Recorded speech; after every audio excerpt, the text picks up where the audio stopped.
Hello, everyone. Happy Friday. Looking forward to a hello or a thumbs up from the audience. Just make sure that you guys see us. And also estimating the delay. People are saying drum roll. Hello, Adam. Shima says hi. Okay, I guess they're seeing us. Yes. Okay, good. Okay, hi everyone. It's the last Friday before the elections, and we are all very anxious in the United States and possibly everywhere else. Hi Melanie, hi Tyler, hi everyone. Hi Amy. Amy made it. Don't say hello to everybody, Ida. Can I say hello to 10 people, please? So you can say hello to anyone you want. Yeah, I'm not listening to either of your permissions or inhibitions. Doesn't matter. So we are very excited to be joined today at the Learning Salon by a friend of the salon and friend of ours, Blake Richards, and we will get to him in a second. Before that, a gentle reminder that first of all, this is the Friday before the elections, so let's be extra kind to each other and share the sense of community and peace, and just sort of get a little bit away from the anxiety. A reminder also that the Learning Salon is a place where we discuss contentions and bridges between artificial and biological learning, which is very related to pretty much everything Blake does. So he's a particularly relevant guest to the salon. Another reminder that if you're a junior person, please do share your questions with us. We heard that some junior members, some students are having group viewings of the salon. We're excited. Please post your questions however you like, with a pseudonym, with your actual names as a group. If you would like to be on stage or on the screen together or separate, however you wish, we would love to engage you here.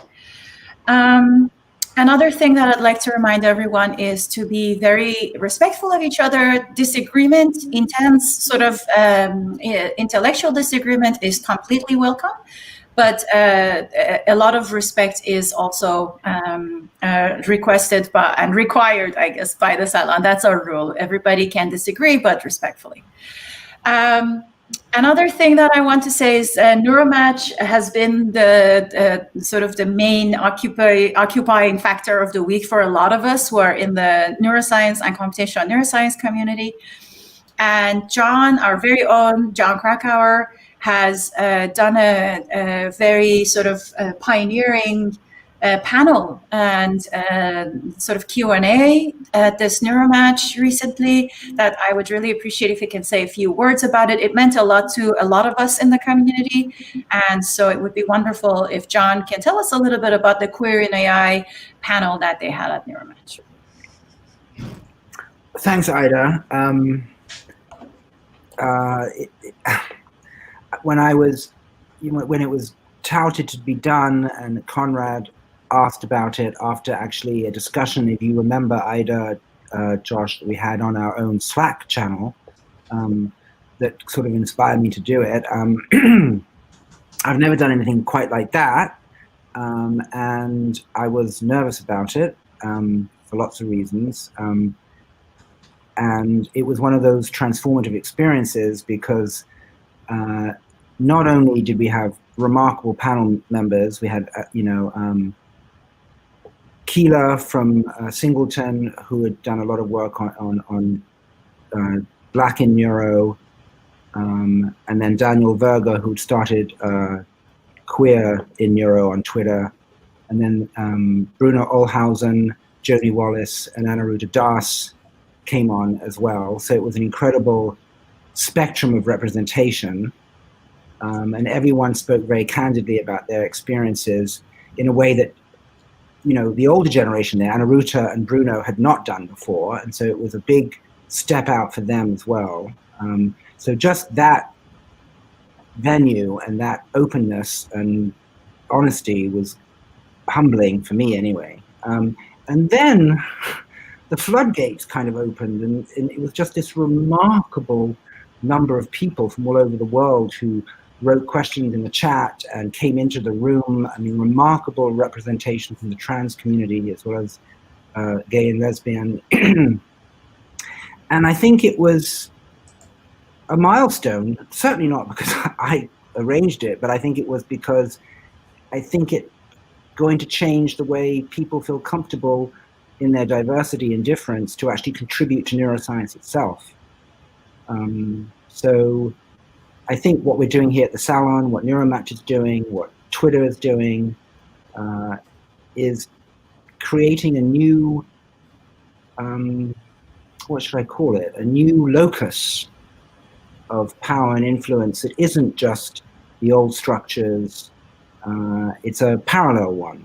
And I hope that the spirit of that meeting, that forum, is what we're going to try, and I think this is what Ida's getting at, is going to be the spirit of this Salon as well. And I hope that they sort of mutually reinforced each other in terms of the spirit of it. So I'm deeply grateful that we had that queer neuro panel.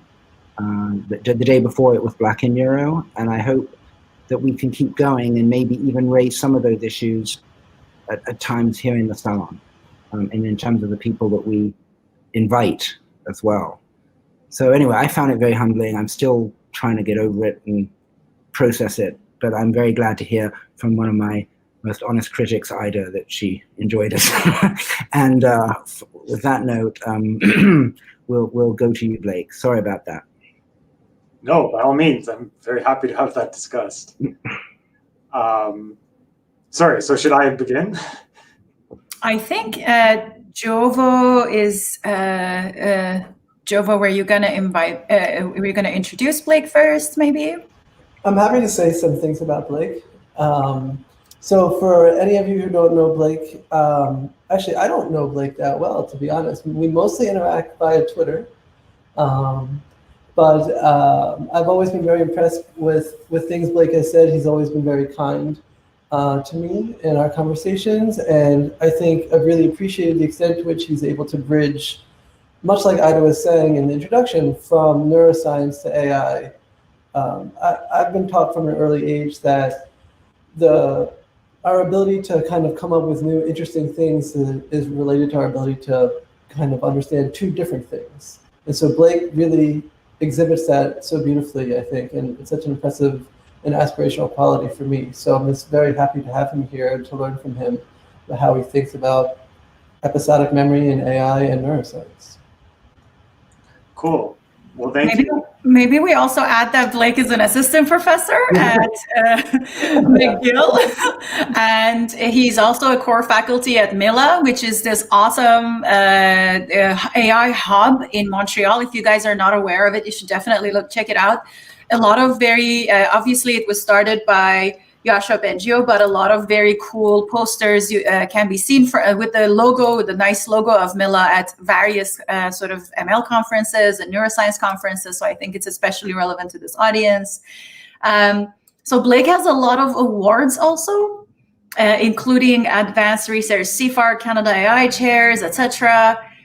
So if you would like to see his affiliations and everything, I would recommend that you take a look at his his website.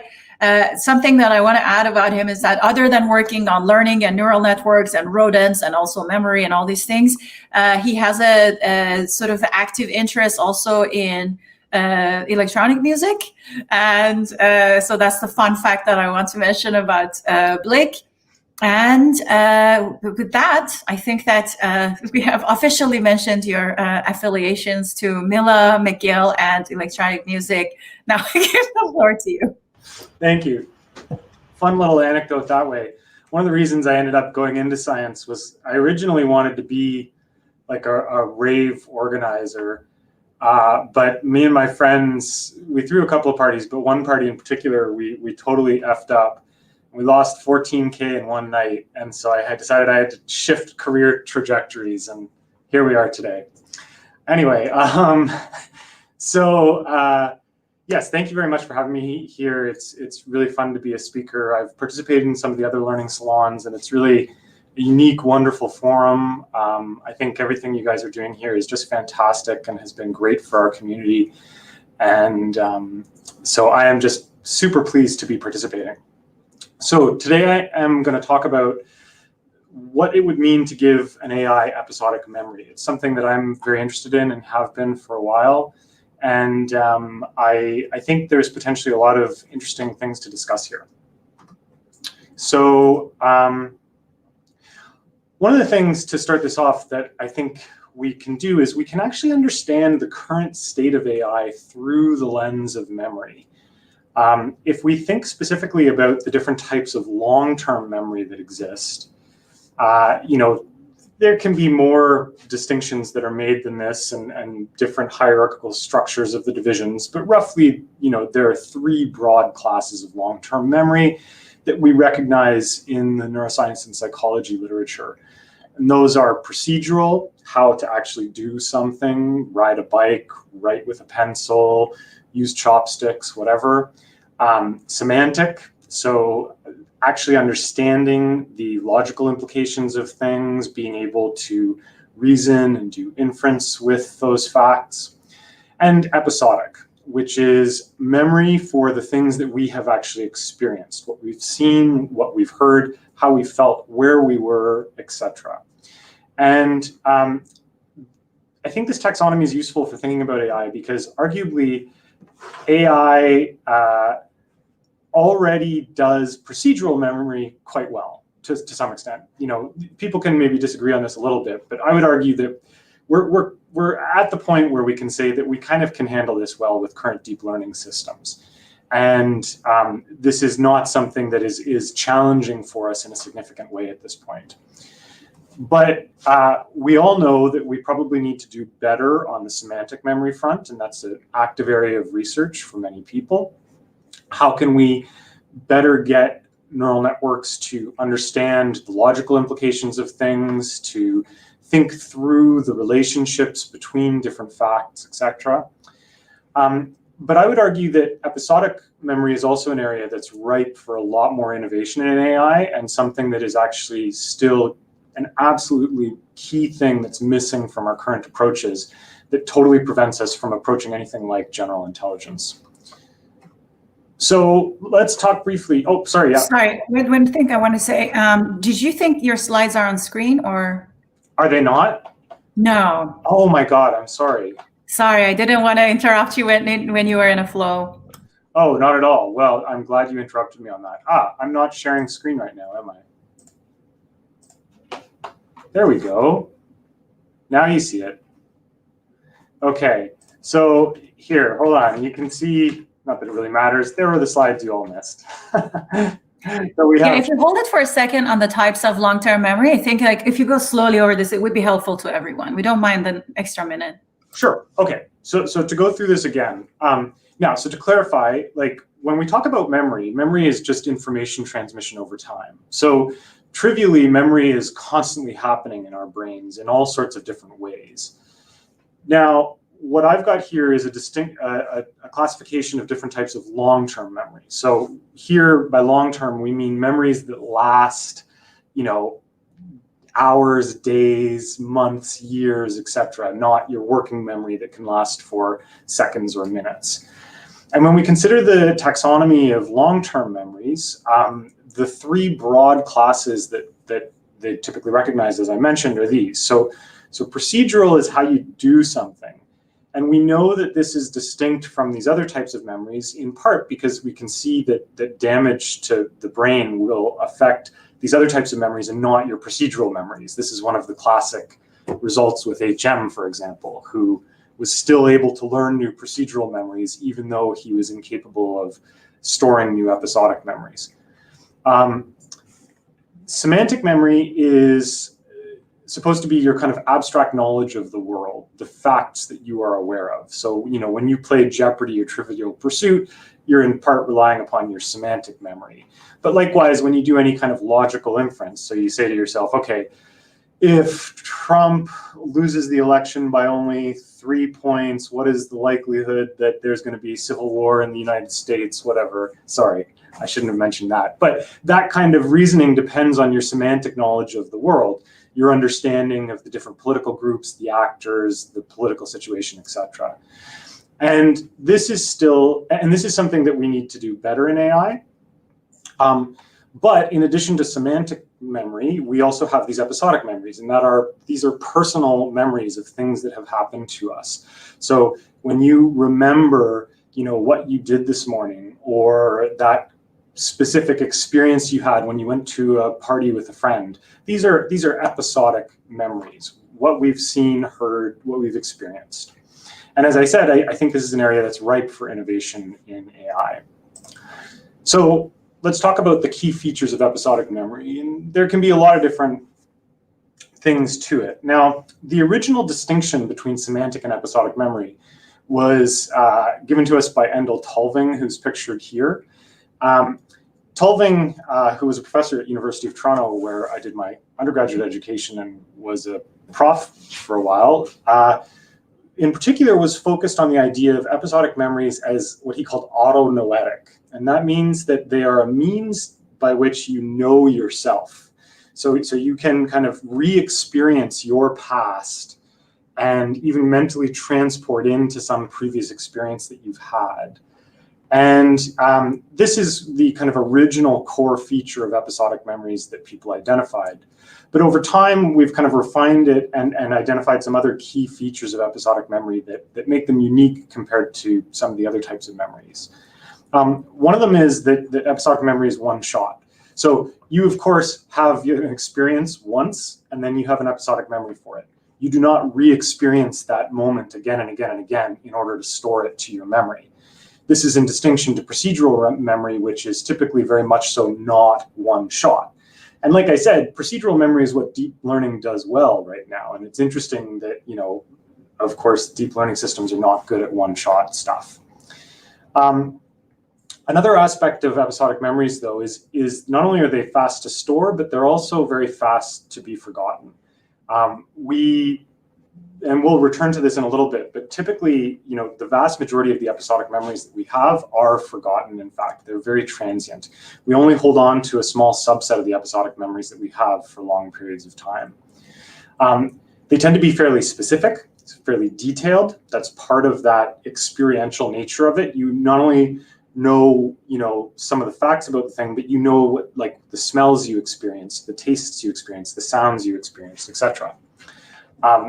They're contextualized. So another way that they often get talked about nowadays is people say that they contain what, when, where information. So you know what happened, where you were, and when it happened. And that contextualization of episodic memories marks them as different from, say, semantic memories, which are totally non-contextualized, right? Your knowledge, say, that, the Supreme Court has 9 justices, is detached from any specific time or place. It's just a fact that you know. And the last thing, and something that I'm very interested in as well, is that they are transformable. So episodic memories can change over time. It's not that they are perfect snapshots of what's happened to you. They are instead something that gets changed over time. And part of that changing is that they get incorporated into your semantic memory, in fact. And so over time, the things that were episodic memories become semantic memories. And maybe you can no longer recall the sounds or the feelings that you had, but you know the facts about what happened on the ground, and that can then feed into your reasoning. So these are the core features that I think we would want to capture in an AI system as well. So let's just talk very briefly. I'll try to do this as quickly as possible, while capturing some of the things I really want to talk about what the current state of building AI with episodic memories is. So the modern use of episodic memories in AI was arguably inspired in large part by this paper, sometimes called the Third Way paper by Lengyel and Diane. The Third Way paper was, it's a very funny little paper. It's one of those papers, I really love it. It's one of those papers where the actual science, the simulations done in it are kind of funny and just little toy weirdness, but the core idea is so great that it has inspired a lot following on it.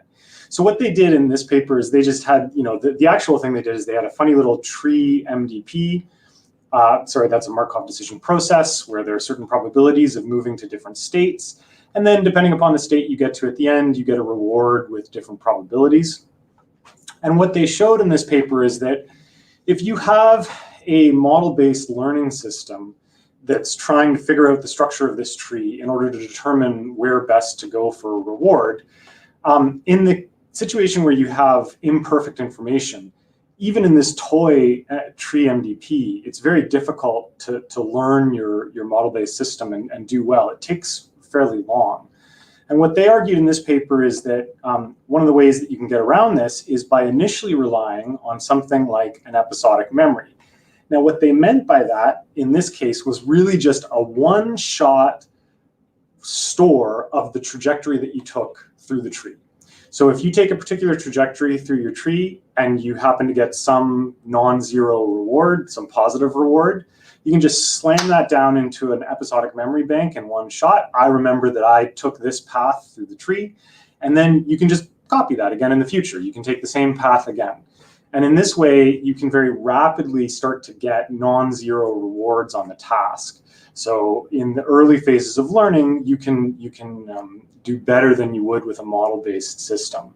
And you can show similar things with model-free systems as well. So this was the original idea, is that episodic memories are a third way, something between model-based and model-free systems, but which are particularly well adapted for rapid learning when you don't have the chance to build your optimal model. Now this inspired later work. This is one example called neural episodic control from DeepMind. So the core idea here is that what they did was they took a deep neural network. So these are supposed to illustrate, I don't know if you guys can see no, it doesn't. Yeah, you can see my mouse, right? Great. So these are convolutions. So you'd feed in images, like say from an Atari game. You get some hidden state representation. And then what they have here, kind of like what they proposed in the third way paper, is a memory bank that can, in one shot, slam down some information about what was experienced by the agent. And the way this worked in this paper is that they had a series of different slots where the slots were, they had keys, like to access the slot, you had to provide a key that was based on the hidden states in the network at the time of the experience. So you've got these keys that you can query with, and what's actually stored is information about the Q value that was obtained in that particular episode that is being recalled by the hidden state. And what they show in this paper is that, and then you can recall those memories at the time that you have a new experience. So later on, you're playing the game and you encounter some version of some screen that looks kind of like something you've seen before. You recall that specific memory, and that leads you to recall the Q value you got. And then you can make a decision about which action you should take based upon what that Q value is. And they use a very simple kind of like similarity matching algorithm here with the keys to determine the attention weights on all of the memories, so that what you end up actually using to make your decision is a weighted version of your different memories. So what they show in this paper is that their neural episodic control system can do way better than the other reinforcement learning systems, DeepQN, A3C, whatever, when you have far fewer training examples. So this gets back to the same idea from the third wave paper. It's a way to rapidly pick up on the task and get going on it. Now, stepping away from the rapid learning for a moment, or just using the rapid learning, there's also the possibility to use the rapid learning and transform the episodic components into then something like a more statistical understanding of the environment. And this was something that Adam Santoro and I published in 2016 on this idea. So in this, we had a reinforcement learning agent that was doing a a simulated foraging task. So there were little rewards that would appear in the environment, but they would move around with Brownian motion and then occasionally make jumps as well. And this is just a 1D version of that, but it was in 2D. So they had these rewards in this little environment, and they would jump around like that. And we endowed this agent not only with a standard reinforcement learning mechanism for learning a policy, but also separate episodic and what we called semantic memory systems. Though, these are slightly abusive terms as always in AI. But basically, the episodic memory system was a one-shot store for slamming down some information about where you've seen rewards previously. And it would then replay these memories to the semantic system, which was a generative model that could then learn about the statistical distribution of rewards in the environment. And what we showed in this paper is that if you have this kind of interesting transition from your episodic memory to your semantic memory over time. So basically what we say is every time you get a reward, you start relying on your episodic memory, and then over time you're going to transition over to your semantic memory. Then if you have a delay between when you learn something and when you act, that transformation from the episodic to the semantic system can actually help you to achieve better reward rates. And it's because what you're doing is you're doing fast learning with your episodic system to immediately obtain rewards in proximity to where you've seen them recently, but then using your semantic memory in order to do slightly more statistically appropriate search in the environment over time. Basically, if you think about these curves, so here we're showing the plots for just an agent that has only episodic memory, or just an agent that has only semantic memory. The episodic memories do very well with very short delays between experiences, whereas the semantic memories do better with long delays, and that's because of the nature of this dynamic environment. And if you transition between them, you can kind of get the best of both worlds and even better, which is the orange plots here. Okay, and then another more recent use, and I just let me know if I'm doing bad on time, by the way. This is another paper from DeepMind. This one, Greg Wayne is the senior author on. He's done a lot of great work on memory, in fact, and if you're interested in this stuff, check out Greg Wayne's work. He's really done some amazing stuff on it. So here what they do is they use something that they call temporal value transport. It's basically a system that uses a memory bank, kind of like the neural episodic controller that I showed you. But the memory bank is an additional external module for a reinforcement learning network. And what the network does is when it recalls a memory, it not only uses the memory to inform its actions, but it actually takes any value calculations that it has at this time and adds them to the value calculations for the memory. And in doing so, it allows the agent to understand the value relationships between very distant, temporally distant things. So let me explain what that means exactly. So what they did here is they had this task where an agent is first dropped into a 2-room environment, and it must search in this environment for a colored square on the wall. When it finds the colored square, it's then going to be transported, or after some amount of time rather, it's going to be transported to another task where it has to just collect apples in a maze, totally unrelated to the ultimate task. The ultimate task is that then the agent gets dropped into this other room with 4 different colors of panel, and it must select the panel that matches the panel it saw in the first task. If it does so, it gets a reward. If it doesn't successfully match it, it doesn't. And this is a very difficult task for reinforcement learning, because if you just try to do it with a standard reinforcement learning system, even one with short-term or long-term memories, which are the LSTM or LSTM plus MEM or RMAs here, you don't do very well on this task. And it's because of this, the intervening, both two things, because of the intervening distractor task here, but also because what the agent had to do is it had to figure out that it had to search for this square in this version of the task, in the first part. And if it didn't search for the square, it never finds it. It never knows what to look for in the final part.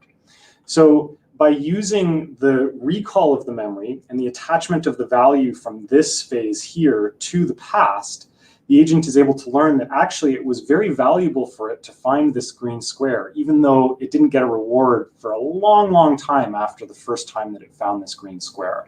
And that allows it to solve this task here. That's the TVT curve they have, temporal value transport. Like you have 5 minutes. Okay, thank you. And finally, one of the most recent uses of episodic memory that I've seen is this one from Benino et al. So here they use it to do associative inferences. So of course, we humans and stuff can do this interesting task where you get pairs of stimuli, A, B, B, C, etc. And then we're able to make an inference, say that if I show you A1, you should recall C1 with some regularity because of the link from A, B to C. And that inference, the jump, is the key thing here. You've never seen A1 with C1 before, but you know to make that inference because they're connected via this experience of B1. And so this is the task. And essentially, I don't have time to run through it, but they use an external memory module with some interesting kind of recirculation properties in order to do this inference. And so that's great. It's a cool thing that you can't do with normal RL systems. They also show some good performance on the baby task and others. Okay, so what's missing from the current attempts at giving AI episodic memories? So I would argue that one thing that's missing is good mechanisms for contextual segregation. I show this image here of the dentate gyrus because I suspect that the dentate gyrus is involved in this in the real brain. And so to some extent, what I'm saying is that I think we're missing a dentate gyrus in our current episodic memory systems in AI. And what I mean by contextual segregation here is a good way of deciding, okay, if I have a particular experience that might share some of the same sensory inputs as another experience I've had, I still form distinct memories for those things. And although I can understand the linkages between them, I have very distinct memories of those, and I don't do any kind of mixing because they have similar sensory inputs. And that's missing from some of the existing external memory modules, and arguably it's key to our episodic memory systems. Now, another thing that we don't have is often in these, as I mentioned, there's actually really important links between semantic memory and episodic memory that's missing from a lot of the work. And one example is the fact that we don't have any kind of schematic structures in the episodic memories that we store typically. Typically what we're storing is literally just records of the hidden states and or rewards that agents have encountered. But one of the things that we see both introspectively but in animals is this interesting fact that our episodic systems, in this case the hippocampus, seem to, this is a study that came out this year from the Tanagawa lab led by Chen Sun, who's, I'm happy to say now, a postdoc here with me in Joshua. What they showed is that if animals do this task where they have to run around an environment 4 times to get a reward, there are cells in the hippocampus that are tracking which lap the animal's on. And this then generalizes to other tasks in different mazes, but which also have 4 laps. And so there's a kind of schematic structure as if you're in a restaurant. You understand that there are these 4 courses you're going to experience. The animal's hippocampus comes to learn that there are sort of 4 laps that must be traversed. And that kind of schematic representation of the sequence of things that happen in the task, I think, is missing from our current systems. Now, these 2 that I just last might be related. This is an interesting paper from Dilip George and all at Vicarious AI. Basically, they show that if you use hidden Markov models that have these cloned internal structures, so they take different sequences and they literally make a clone of the hidden states and then use those to do their inferences, you end up getting structures that look like those same event lap cells that Chen-sun observed, as well as a number of other hippocampal phenomena. And I think that what might be key here is again, the segregation of experiences. So even if I travel from Tokyo to Singapore to Sydney, I should remember that time in Singapore distinctly from the time I went from Korea to Singapore to Africa. These are, even though I was in Singapore both times, I want to have these distinct memories and keep something separate. And that might be key to the way a lot of this works. The other thing, though, and I think this is the key missing thing, and I suspect this will generate a lot of discussion, and don't worry, this is my last bit, really, is, actually, there was one more thing, but I'll touch briefly on that, unfortunately. We can talk about it more in the discussion. Anyway, sorry. Another critical thing that's missing is causal semanticization. What I mean by that is one of the things we use our episodic memories to do is to tell stories. We explain why something happened, right? So we say, like, I didn't make it to this meeting because I was stopped by this guy on the street.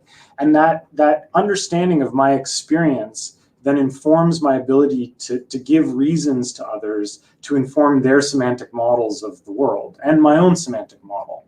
And critical to this, of course, is some sense of the causation of events over time that I've experienced. So I think this is something that's literally totally absent from current episodic memory systems, but I think is arguably going to turn out to be totally key to getting the kind of capabilities we have. And the last thing, which I'll do quickly and we can maybe return to in more discussion, is forgetting. So as I mentioned, episodic memories are transient. They don't tend to stick around very long. And one of the things that surprises a lot of people is that, there's fairly good evidence to suggest that the human brain is actually, most of our brains, a healthy brain, is capable of storing far more memories than most of us actually store. Like, if you actually just do the back of the envelope calculation, it's obvious in terms of the number of neurons we have. But we also know that there are people like this woman here, Jill Price, who have perfect episodic memories and who literally can store everything that's ever occurred to them. This has been fairly well scientifically validated. And interestingly, these people are not very happy with this situation. They don't like it. They describe it as a disability. And what we see on the biological level is there's evidence that our brains actually actively clear out our episodic memories. This is what I'm going to have to skip over. I have a slide on that. But the interesting thing here is that there seems to be energy expended by the brain to forget episodic memories. And I would argue that this might actually be a key feature of them, precisely because the specific individual experiences we have are maybe only informative for the near-term future for the most part. And there's only going to be a few episodes of our lives that really have long-term importance to store. And to get an AI that really uses its episodic memories well without blowing up the compute required to do it, I think you're going to have good forgetting. So I'm just going to skip over those. So to wrap up, I think that, we know that we need better semantic and episodic memories in AI. This is kind of the next 20 years of AI. But we need to develop these things in tandem. They need to be able to interface with each other. And on the episodic side, I think there's a number of additional features, as I've described, that we need to build in. Because I really do think this is key. Like, episodic memories are core to our understanding of the world and our sense of self. And if you want anything human-like in its general intelligence capabilities, it's going to have more human-like episodic memory, in my opinion. So that's that. Thanks, and let's discuss now. Thank you so much, Blake. We are virtually all of us clapping hands for you. So I'm going to start by reminding everyone that you can include your questions in the Ask a Question area, and please vote on each other's questions.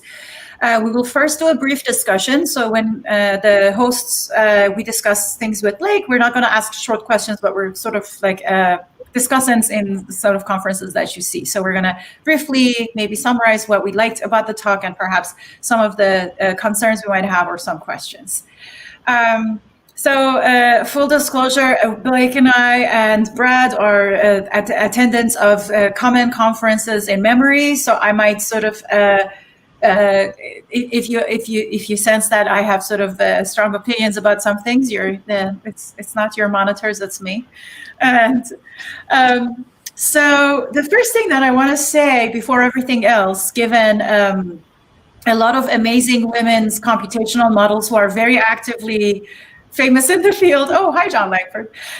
In the field, we're sort of missing somehow from the citations. I want to mention Anna Shapiro's model. Yes.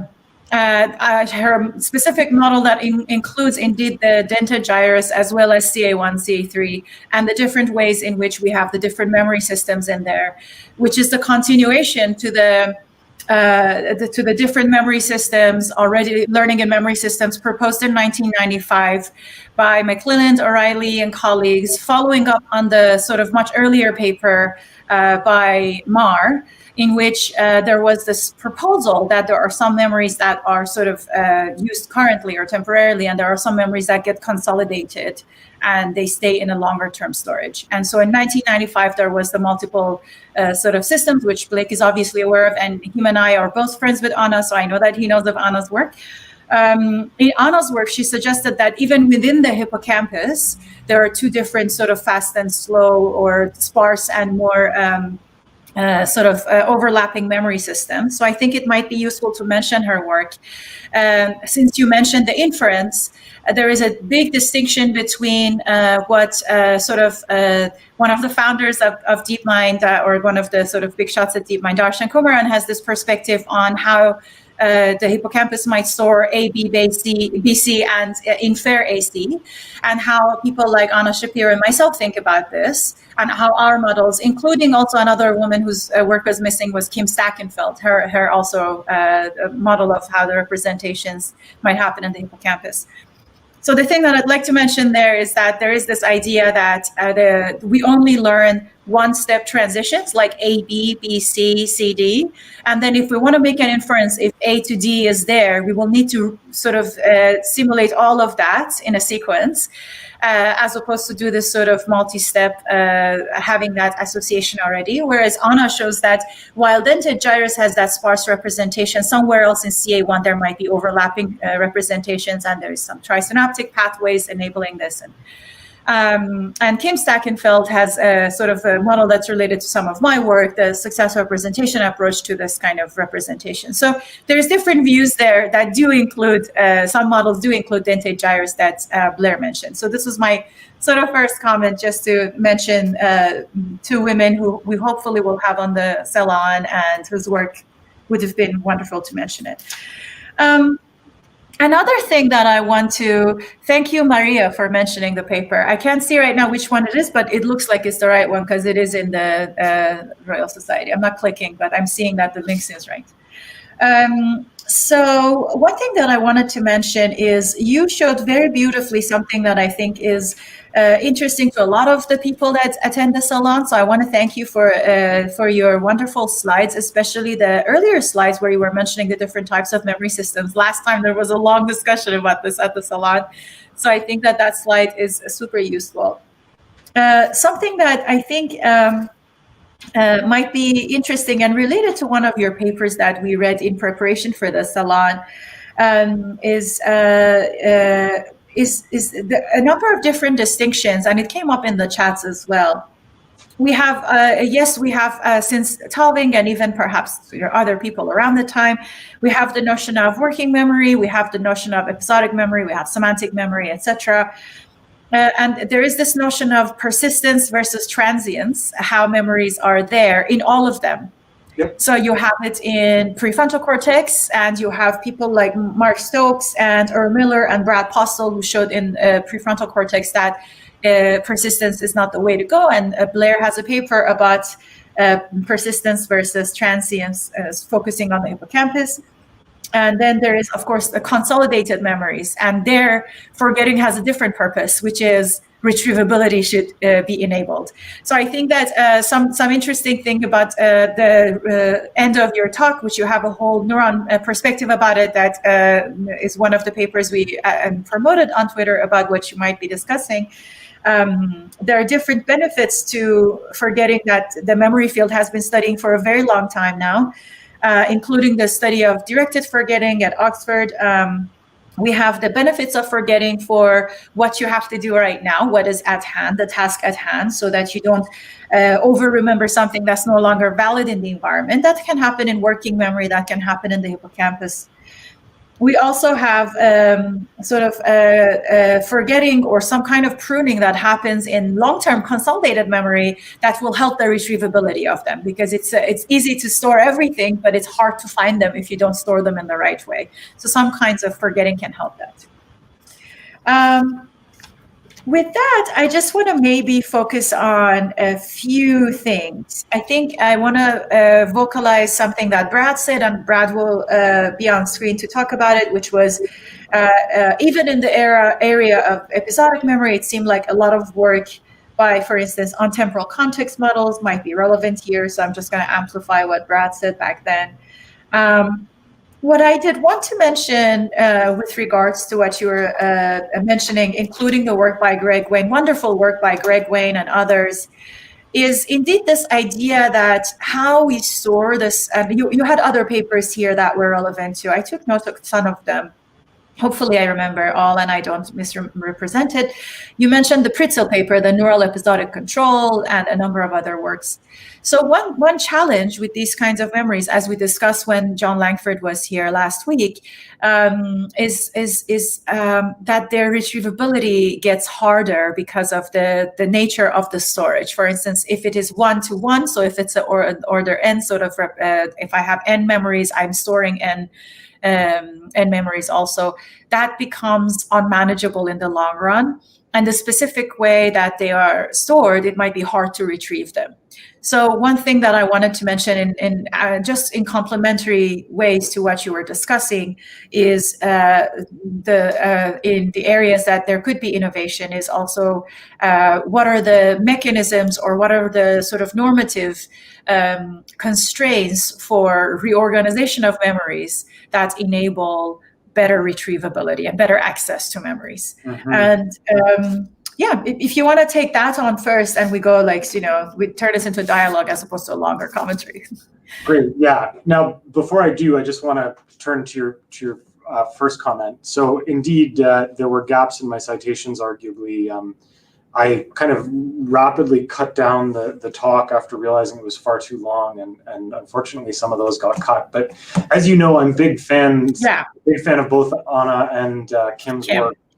And I think that, one of the things that I have started trying to avoid doing precisely because of Anna's work is always equating, though as you know from my recent grant with Mehdi, this isn't always successful.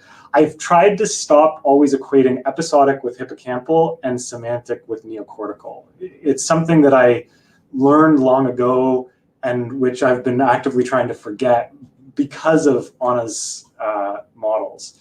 And I think this is an interesting thing for us when we're thinking about the fact that these two memory systems really have to interact more intimately than they do in existing models. And potentially thinking about the way in which the same neural circuits embedded within the hippocampus might do that in the brain, as Anna's data suggests it does, I think is a really key question. The other thing, touching on Kim's work, which is something that a student of mine, Anik, has been looking at, is the interesting question of using successor representations for your episodic memory bank. And one of the things that we've found, and I think this is an interesting aspect this way, so maybe, do you mind if I share briefly again, just to touch on this? Okay, so I can do that here. Good. Share. So one of the things that Anik's been exploring, so there's Anik, this is unpublished work, but is the question of where should the successor representation sit relative to your episodic controller. So here we have a deep neural network, and then we've got two different layers, one of which is just kind of the output from your conv layers, and another psi, which is actively trained with a successor representation cost function. What we find, which is interesting, is that we get the best performance on this from the episodic system when psi is not used as the input to the episodic memory system, but as the output for the final stage. And that's interesting if we think of maybe where we see successor representations in the hippocampus at CA1, rather than say in the dentate gyrus or something like that. So I think there are some interesting things to explore with respect to the question of where successor representations should sit in an episodic memory system. So here, I'm going to stop sharing now. Okay, close video. Yeah, related to that, this fits very well with the role of CA1 and Anna's neural network models. Yes, right, exactly. And so indeed, like one of the areas that I think would be great for neuroscience-inspired AI moving forward is a more systematic investigation of the subregion, the computational roles of the subregions of the hippocampus and the cost functions that have shaped those subregions. I suspect that we'll be able to develop much better episodic memory systems for AI if we stop just using these massive memory banks, and this will get on to the second point, that are basically just huge slot-based systems of hidden states, and we start thinking more concretely about the different processing that occurs in the trisynaptic pathway and the interactions with entorhinal cortex and all that stuff. So this touches, though, on the second thing you mentioned, which is the scalability of this stuff. I mean, arguably, this is a big problem with the existing episodic structures. Anik's model that I just showed you, like, we're just using a non-parametric slot-based dictionary store akin to what many other people have done. And the amount of compute time that it adds to just run the models is huge when you actually use big networks and many memories, and it just doesn't scale up. And so a big challenge for us moving forward is that we need better, more efficient memory systems and better ways of efficiently recalling memories rather than doing huge searches through gigantic dictionaries. It's just not feasible moving forward for real world AI.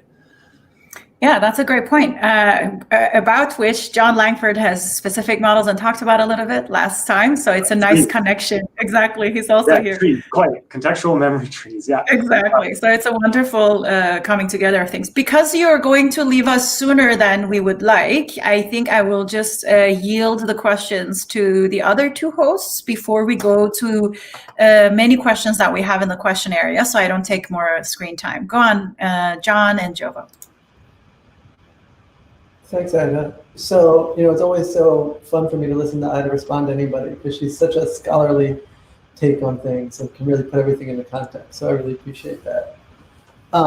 In terms of what you said, which is very interesting to me, so my background is I do neuroscience and also do statistical pattern recognition. And I don't do that much of thinking about how they relate. I usually use statistical pattern recognition to kind of analyze neural data. And so, it's really interesting to hear about how they can be related. But there's some things I guess the way I think about memory is different in the sense that I really just think about statistical pattern recognition. I don't really think about memory. And this is related to something that John Langford talked about. And I forgot exactly who asked this question, but whether reinforcement learning is the icing on the cake or it's the catch. This is Jan's breakdown, right? Jan says unsupervised learning is the cake, supervised learning is the frosting, and reinforcement learning is the cherry on top. So the question was asked by Jess, and she's a grad student at Mila. Yeah. Yes, Jess. So here's my perspective on the things. Like in statistical pattern recognition, we have this fundamental theorem of pattern recognition from the 70s by Stone. And what they say is that the k-nearest neighbor algorithm is a universally consistent algorithm, which means no matter what you have, whatever patterns you want, if you get enough data, what you do is you literally store every single thing you've ever seen. And then when you get a new pattern, you look at its k-nearest neighbors, defined by whatever metric you want, and you say, whatever, when you want to make a prediction, you say, it's the average of its k-nearest neighbors. And what Stone did, and then people subsequently demonstrated in other contexts, is this is effective always. In other words, you never have to forget anything in order to do Bayes optimal predictive accuracy. And this feels like it's in contrast to what you're saying. And so I just would like you to respond to that and tell me, is it in contrast or what am I missing about that? Yeah, I think it is. But I think what you're missing is the nature of the world that we actually live in versus the IID data sets that people are typically thinking of when they think about these kind of problems. So one of the critical things that I think is the reason for why forgetting is useful is the extreme degree of temporal correlation that exists in the real world. Meaning, if I look at the state of the world right now, it's going to be fairly similar to the state of the world 1 second later, and pretty similar to the state of the world a minute later. But the state of the world will be radically different, potentially a month from now, and way different, even more so, a year from now. So this entire thing about what should I store? Should I just keep everything around? Well, if the distribution that you're ultimately concerned with is constantly shifting, then I don't think these theorems hold anymore. And in particular, if it's shifting in a way that's correlated over time, then arguably you want to have a memory system that's also shifting over time with those changes in distribution. That would be my intuition for explaining that apparent dichotomy. So that response makes sense to me. I would say, unless there's a distribution under which the data are shifting, then you lose all possible claims, right? So in general, if the data are non-stationary, anything can happen. Yep. Once you put a distribution on the nature of the shifting, now that's just a hierarchical model. So yep, you're back to the same thing again. So, and I'm getting comments from people that this theorem is the convergence rates are slow for this kind of thing. And that's true. And so, maybe what you could argue is because of the nature of the human experience that we don't actually need arbitrary, like artificial general intelligence that can solve any problem, but rather they're optimized to just kind of be able to remember the kinds of things that humans need to remember in order to survive in the wild. And therefore, we don't have to do it that way. We can do it a different way. And we can get much faster convergence rates, even though we are forgetting some stuff. Yep. I think so to comment on both those, I think that second intuition is very much so correct, because as I highlighted, one of the key features of episodic memory is indeed that it's one shot. It's a way of rapidly getting on top of things per the third way idea. But to come back to your other point, I'm not sure that we know that there is actually a consistent distribution for how the distribution in our world changes over time. And I think that's one of the challenges that we face, is that over the timescales of a human life, like there's surely some distribution over the course of, eternity, but over the timescales of a human life, what that distribution looks like, and if it's the same between different people in different locales, I'm not convinced that there's a consistent thing that way. But that's a separate issue, I guess. Definitely the first one is key. The speed of learning is absolutely critical to episodic intelligence. And as well as if you have multiple memory systems, as Elif Muller also mentions, then you have different speeds of learning, and you could have multiple scales of learning. Yeah. Sure. So the other question I have, this is the last question, is one thing Ida mentioned, and I just wanted to kind of follow up on it, this issue of retrieval, and it also came up with John's talk, is that regardless of whether you need to forget in order to do satisfactory inference, it can really accelerate retrieval by discarding information. Exactly. Yes. And it can help to prevent interference during retrieval as well. And how does that intuition play out in the models that you were just talking about? Is it like just a nice thing that happens to happen, or is it part of the rationale, or how does it interact with anything you said? So I think in the models that I've talked about so far, I mean, not all of them, but I'll say for a lot of the models that are out there, they don't think about this a lot because, I mean, there's a funny culture in AI right now this way. I've discussed this with Adam Santoro, who I mentioned I did that study with. When we first started talking about forgetting, Adam said, I'm not so sure about the need for forgetting, because basically I'm working on the assumption that 30 years from now, I'm effectively going to have infinite compute available for my AI. And so I don't need to worry about these complexities of retrieval problems. But I think, with all due respect to Adam, personally, I'm not convinced of that idea. And arguably, there's just going to be no situation in which we're going to have sufficient compute to render retrieval processes trivial without coming up with intelligent solutions for retrieval. I think it's the reality of the situation we face. John? Yeah, that's all really very interesting.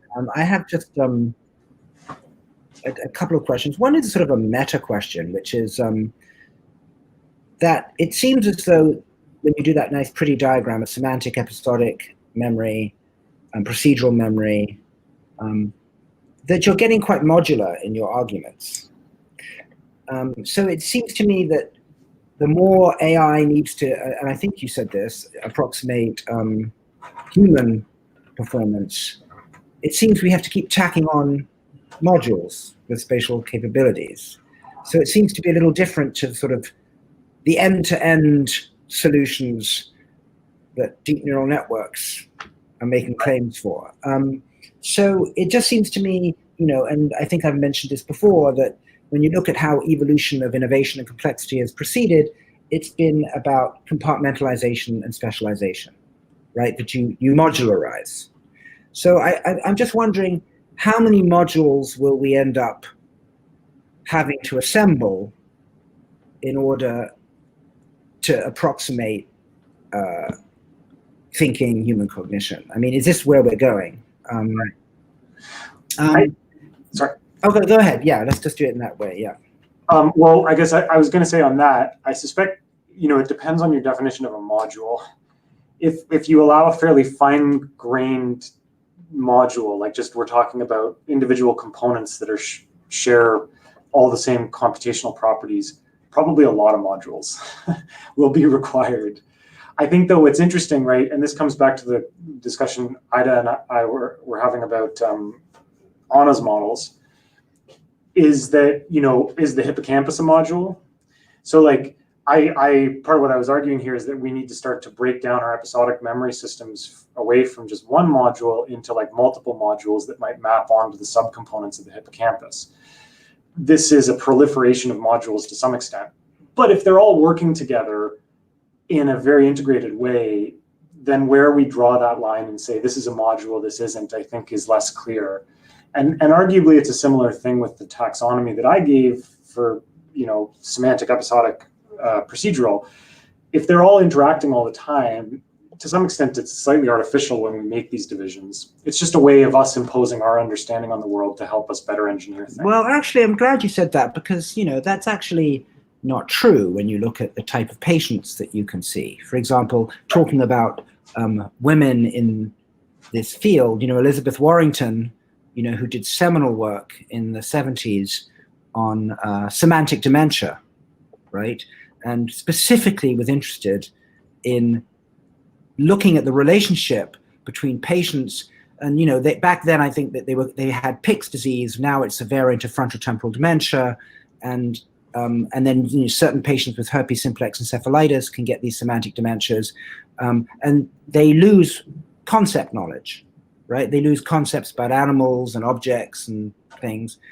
But interestingly, their episodic memory is intact, relatively speaking. So in other words, it's not just epistemological, it's a fact that they dissociate in patients, right? So I mean, that's a little bit, I don't agree with you, right? Now, it's actually quite deep that, I remembered a little factlet, because I was actually lucky enough to be lectured to by Elizabeth Warrington. I hope I'm not, when I was a visiting student in London. But, one of the things that came up was that, to your point, that sometimes episodic memories get turned into semantic ones. It's actually quite interesting that these patients do quite well at keeping intact episodic memories for the first, going just years back. But longer-term autobiographical memories do seem to get affected by this semantic dementia, sort of consistent with your view that you can convert one into the other, which I think you were saying, right? That's right. Yeah, which is really very interesting. So, and then of course HM, where there was a dissociation between procedural learning and episodic learning. So it just seems to me that you're making a case that we're going to have to really, I mean, not build modules. Now, whether they're anatomical or computational, which I think you're also getting at, because some people have argued that even within the hippocampus, you can do some of this dissociation, right? So does that mean then that, that you will eventually also admit that we're going to have to tackle the semantic module at some point? After you've done the kind of rigorous work you're doing episodically for episodic memory. And do you have any idea what that kind of work is going to have to look like to do the equivalent project? We've done procedural, you're going to tackle episodic. What's the semantic project going to be, do you think? Do you have any sort of inklings? I mean, that on that last question, that's a very big issue. And I will say that I don't have a lot of insights to give on it. There is work in AI right now on developing better semantic memories and understanding. A lot of work on trying to embed relational structures and graph structures of the sort that people think will help to develop something more like semantic meaning. What that's going to look like exactly, I certainly do not know. I think, though, that this is where, so I just want to come back to your point for a moment, that in fact the neurobiology shows us that these things are dissociable. You're 100% right, and so we don't actually disagree on this. They're clearly partially dissociable. What I really mean by the fact that these are slightly artificial boundaries that we set is that I think that because of the way they interact with each other, like necessarily if you consider those patients, so their semantic memory is impaired, and then as you know, what that means is that their transformation of episodic memories into semantic memories for long-term storage is impaired. So on some level, the long-term impact of their episodic memories on their behavior and on their person is impaired. Mm-hmm. And in that way, these things are not fully dissociable. An impairment in episodic memory means some impairment in semantic, and an impairment in semantic means some impairment in episodic. I mean, it will certainly impoverish what you can ultimately semanticize, but it is quite interesting in the work that she and others have done that you can see, it's certainly you can have episodic memories distinct from your semantics, and do as well as healthy controls on certain psychometric tasks of episodes. So it's just interesting to me because it just seems to suggest, despite our disagreements, that we're probably going to have to do a lot more work that may have a different flavor to it when you get to the semantic module. Yeah, potentially. I agree. Yeah. I'll stop there because there are a lot of people asking questions. Thank you, Ida, Josh, Blake. Thank you, John, for that awesome comments. And also, it seems to be related. The patient studies, selective lesions, are related to ablation studies in neural networks and machine learning. So I think there could be potentially a possibility one day to have a learning algorithm and start to sort of do ablation studies to see if we get these systems. Blake and I maybe one day do something like that. So, so we have Amy. Amy, please introduce yourself because we really like it when new sort of faces are introduced to the audience properly. Hi, everybody. I'm Amy. I am now a postdoc, yay, in Adam Kepesh's lab in St. Louis. And I guess I know a lot of you guys because I've been on Twitter for a long time and like to argue with people at conferences. So I study rats and decision-making and cognition and things like that. And I've done a lot of like AI, neuroscience intersection types of things. And I guess I should start by asking my question right away. Sorry, I was like, and then there's no more discussion. So I have a question and I want to try to it's a short question, so I want to try to frame it. I am curious about the distinction between knowledge and memory. And I think we talk about a lot of different types of memory, like in the psychology literature and the AI literature. But it seems to me when I think about my experience, episodic memory is memory. And then everything else is processing of episodic memory. And I'm wondering if the like if that's a useful distinction, like if the distinction between knowledge and memory can, like, if we can learn something from that in terms of the types of computational systems that might be necessary in order to like store that information. And then I guess like the other part of the question is if it's useful to store memories once we've like processed them into knowledge. So you have some episodic memory and then you process it and you have knowledge of it. And then now you have this knowledge, and in humans, that knowledge is connected back to the episode that like created the knowledge, so we can explain like, you know, why we did something, so on and so forth. But I guess I'm wondering, and then the other part of the question is, okay, one, do we have to keep the episodes once we've made this knowledge? Two, how might we be able to do this, like retrieval, like the key value sort of retrieval? Like what's a biological way that we could do that? Because that's been brought up by like a number of people. Yeah, I guess those are the two most important things. Yeah, go for that. Cool. So yeah, I love this question. Thank you so much, Amy, and it's nice to see you again. The distinction between knowledge and memory, it's interesting. So it depends on, you know, what you're going to call memory. If you use the very broad definition that I employed at the beginning, which is just information transmission through time, then knowledge is necessarily a subtype of memory, because your knowledge is indeed a form of information transmission over time.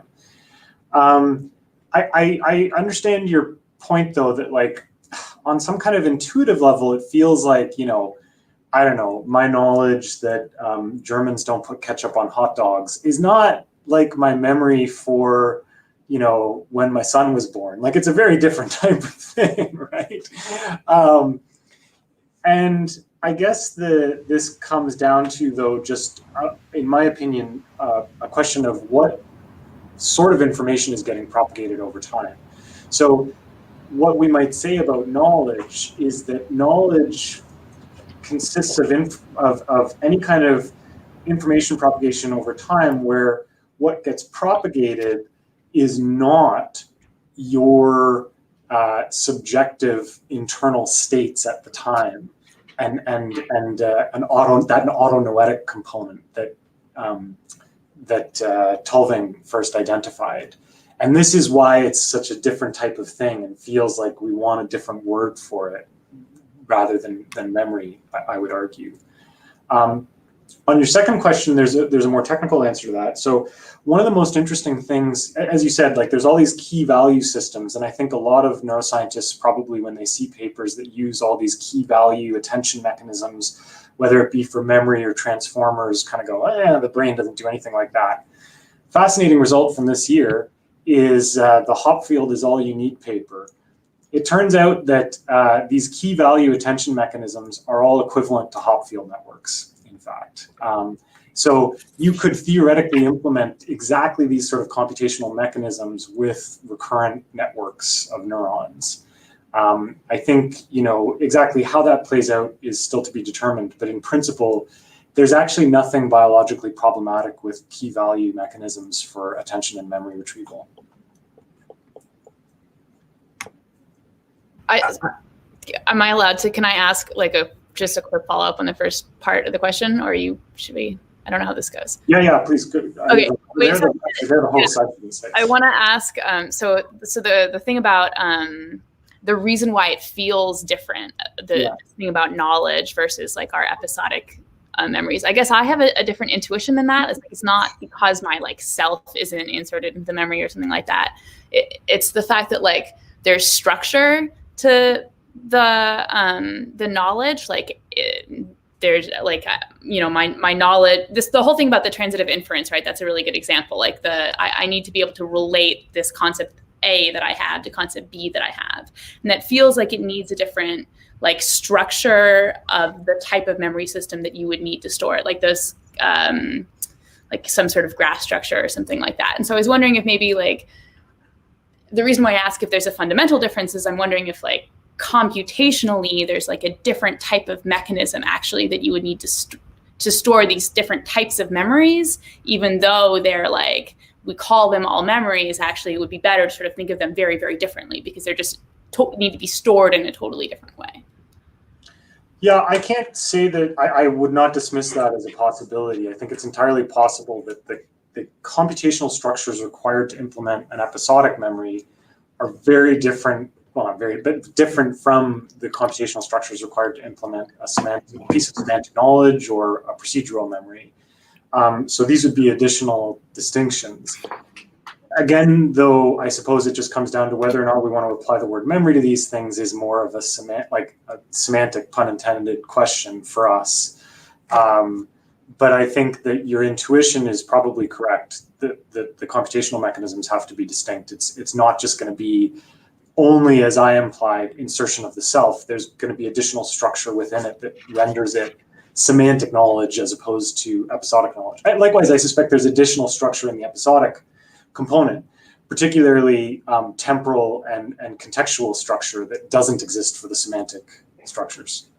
And, you know, just the double dissociations that have been described as I was talking about in all the patients absolutely point out that they're different. Yeah. Right. In other words, it's and, you know, it's actually quite interesting, you know, when you look at the concept of flashbulb memory, you know, these incredible experiments that have been done where people were doing something at the time of 9/11 or the Challenger disaster, and then they're asked to write down what they were doing episodically at the time that this happened. Yeah. And then they're 5 years later, they're asked to say what they were doing, and they come up with a knowledge-like narrative, and then they're shown the card, and they can't believe that they've got a knowledge version and the true episode, presumably because it was actually written down at the time, and they've completely dissociated. So it speaks again to a confabulating knowledge substitute for what was originally episodic, right? Yes. It's kind of remarkable. And the only protection against that, apparently, for flashbulb memories,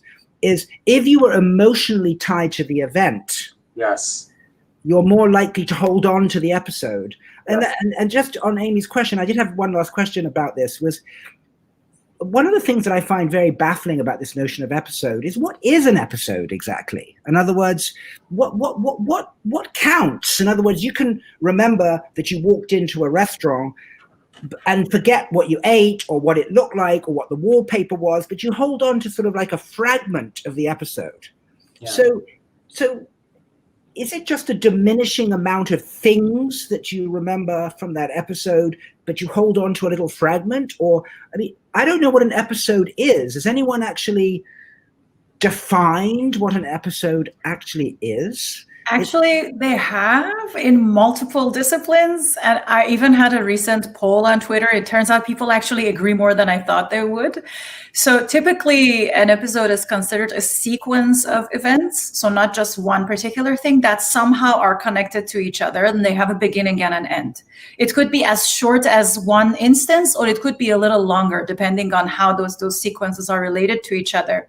And this is how it's defined also in reinforcement learning, way before in just computational work, which is, for instance, if you have an agent enter an environment from the first moment that it starts in the start state until it ends, that's one episode, which is whatever trajectory of observation and action it took, which is very similar to the description that exists in the field of memory. Leila Davachi, another fantastic woman in the field of memory, has a paper called What is an Episode with Yusuf Eziat. And I think that was a fantastic paper. And there are a number of related papers. So across reinforcement learning, human memory research, and other fields, it seems like there is an agreement that it's a sequence. It could have perceptual components, it could have action components, and it has a beginning and an end. Some people think it's more open-ended. So that seems to be the agreement, whether how it's chunked, how the beginning and end is defined, how open-ended it is, whether it's arbitrary or not. But majority of people seem to think that it's a sequence of events or experiences that have some relationship to each other to be lumped to. Not to sort of hog here, but just I think it's sort of interesting. But doesn't that just knock back the question to what is an event? Not Well, okay, necess- let's just take that though as an event is like an instant of time, right? So So what again, somebody hitting you in the face with a pie, for example, you get a pie in your face. Yeah. Something like that. You never forget, right? I mean, take I mean, every perceivable 200 millisecond chunk Yeah. that you can perceive to be an instance or event, or however you want to. You can describe it otherwise too. The important point is that it could be as short as 200 milliseconds, or it could be as much longer, depending on that sequence being meaningful. Yeah, I think though one thing I just want to add on your comment, Ida, is that you're 100% right that there seems to be agreement about this, but there's an interesting hard question of how do you compute which events are related to each other and not? How do you recognize in a non-trivial environment when those boundaries exist? A really interesting problem. Absolutely, which is an area another two women work on. One, Sarah Dubra, who is now a professor at Oregon. She's worked on sort of event segmentation, event boundaries, and how we perceive them, both temporally and in episodic memory. And another work is by Nina Rohani. Her PhD work at Princeton with Yael, Niv, and Ken Norman was on how perhaps prediction errors might be marking the beginning and end of these kinds of different sort of episodes, and how that influences episodic memory, in fact, when you have high or low prediction errors. And there's a lot of other work by various folks, including Chris Baldessano, who used to be a postdoc at Princeton. He's now a professor at Columbia, Ken Norman, other people. So very, very well-studied area, both with fMRI, with experiments, and with modeling, a lot of different kinds of models, and unresolved as of yet. well, I'm reassured about that. All right. I think, Lorelai, you should introduce yourself, and it's good to see you again. I haven't seen you in since the pandemic. Yeah, so hi, so I'm Lolin. I'm a postdoc in the Theory Center at Columbia University, which is where I've met Ida. And I do motor sequencing, flexible motor sequences. So a little different from the topic today. My question relates to really trying to understand how and when using episodic memory is actually useful. So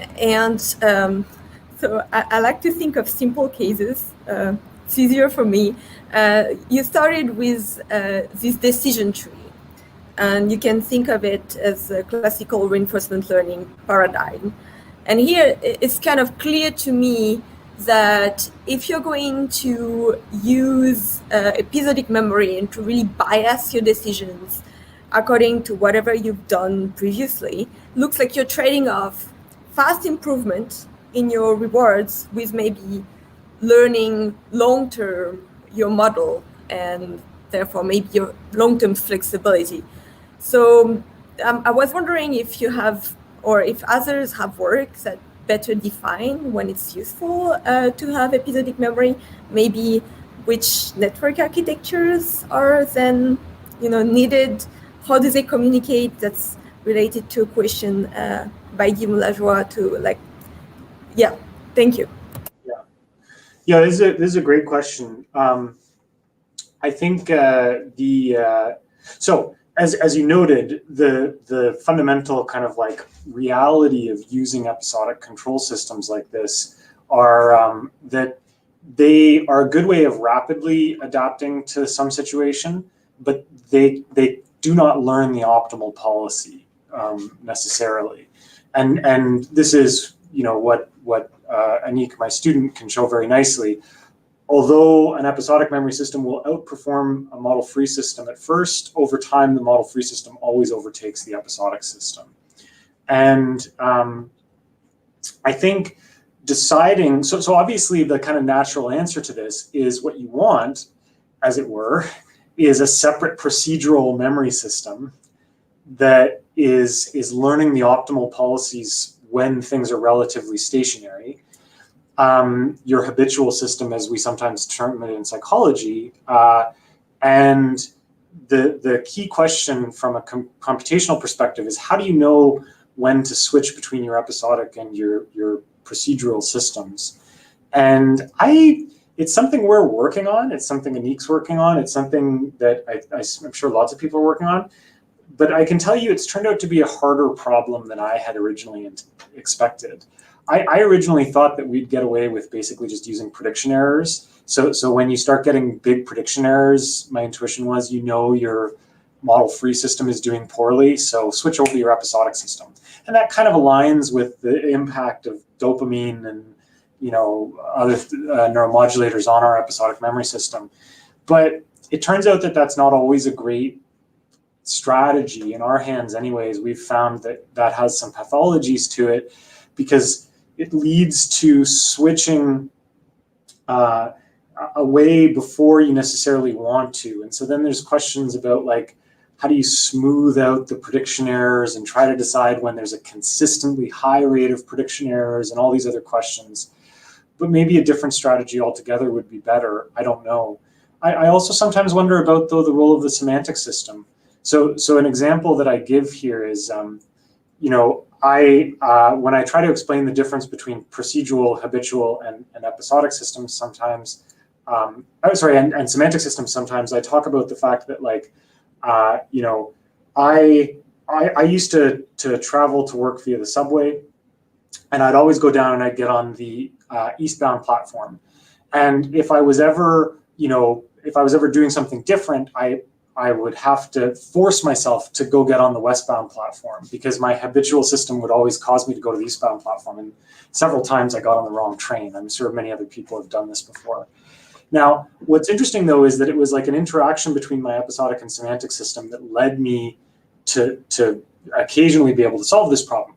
I would recall that I had a conversation with my friend, about, like, where to go, what we were doing, etc. That would then trigger my semantic system, which would work out, like, okay, logically, to get to this place you intend to go, you've got to take this different platform. And that then overrode my habitual system. So there's something, I suspect, complex about the way that all three memory systems interact to decide when to switch off the habitual mode or not. It's really more challenging than I had ever anticipated.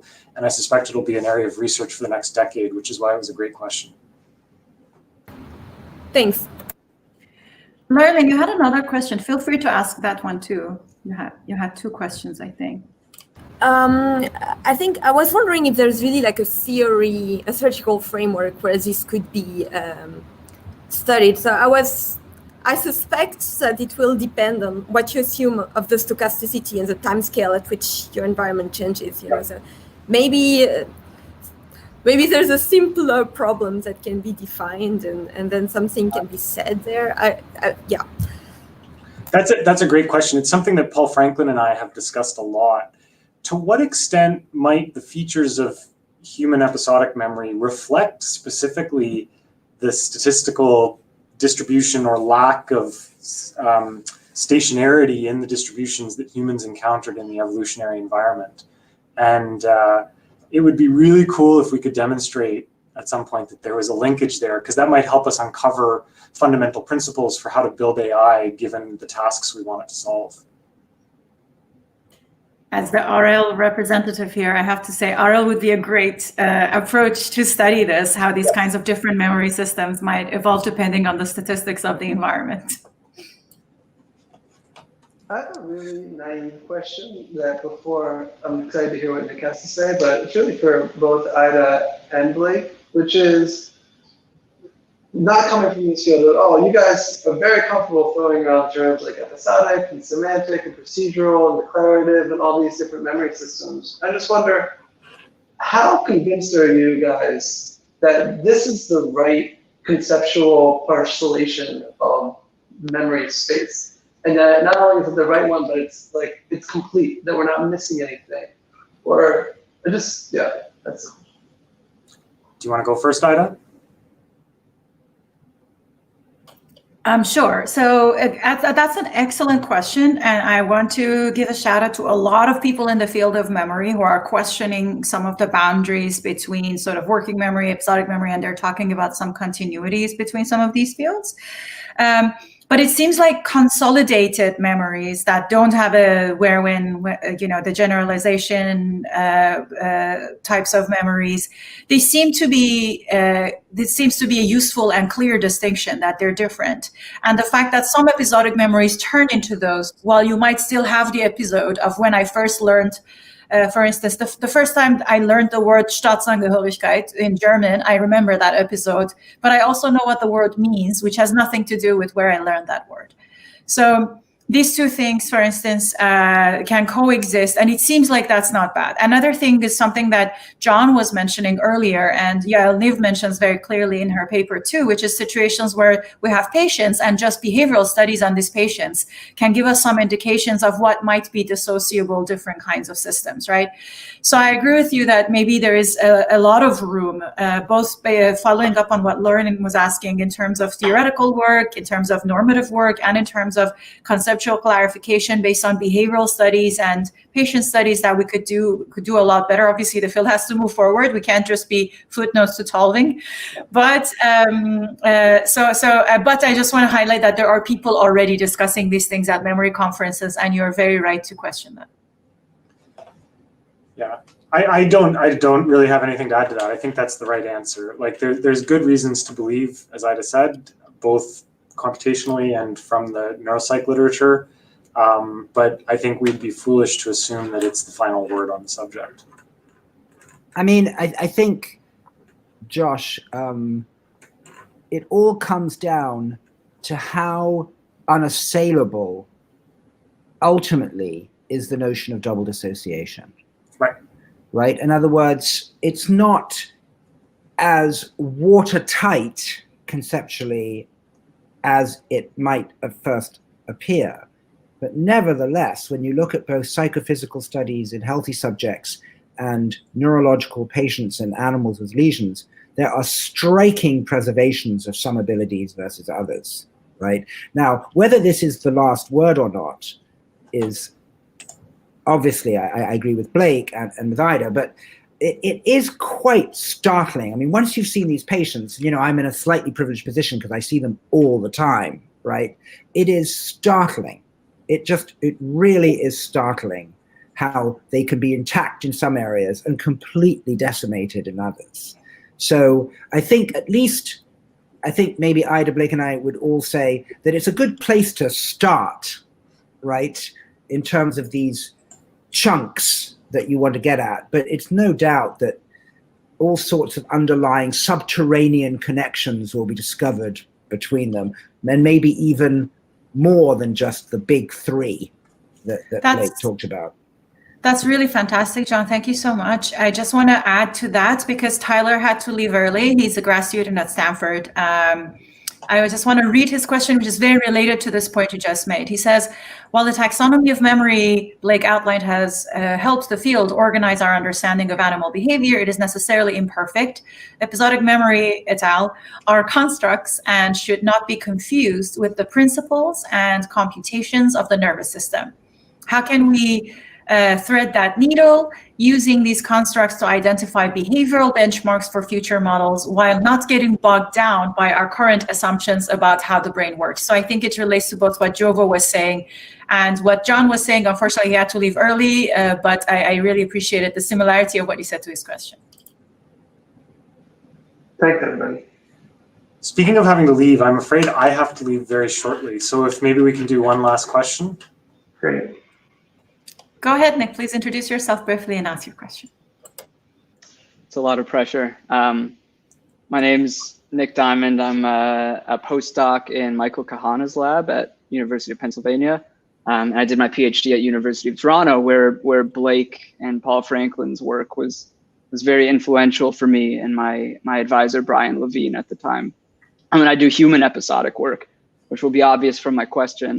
So a lot of people, whether it's an AI paper or a human paper or a rodent paper, people often start by citing Tolving and autonoetic consciousness. And like you, Blake, you referenced how detailed memory is, episodic memory is. It's a key feature. You don't just have the consequence of a one-shot experience, but you can call it back into mind. You can you can re-experience colors and sights and sounds that aren't happening outside right now, so you conjure them up again. It's not clear if this is useful at all. And in fact, people who have super detailed, super good episodic memory are often not very high functioning people. It doesn't seem to serve their decisions. So maybe I've answered my own question, but I'll just volunteer that to you. How should we think about this sort of essential feature of human episodic memory in AI, where people don't talk about this at all? Should we think about variability in the fidelity of episodic memories in AI, for instance? Yeah, I think that's a good question. So, in fact, I remember now we've met in the past and we've talked about some of these issues. I think the question of how important some of those details are is a really interesting one, because as you note, obviously keeping all the details is not actually good, despite what people would imagine, and we know that because of these patients who are arguably disabled by their ability to keep all the details around. And likewise, I know you and Brian did some studies showing that there are people who have a lot of trouble recalling the details of any of their episodes, but who seem to be relatively functional human beings, in fact. Maybe even more functional in some ways. Maybe even more functional in some ways, yeah.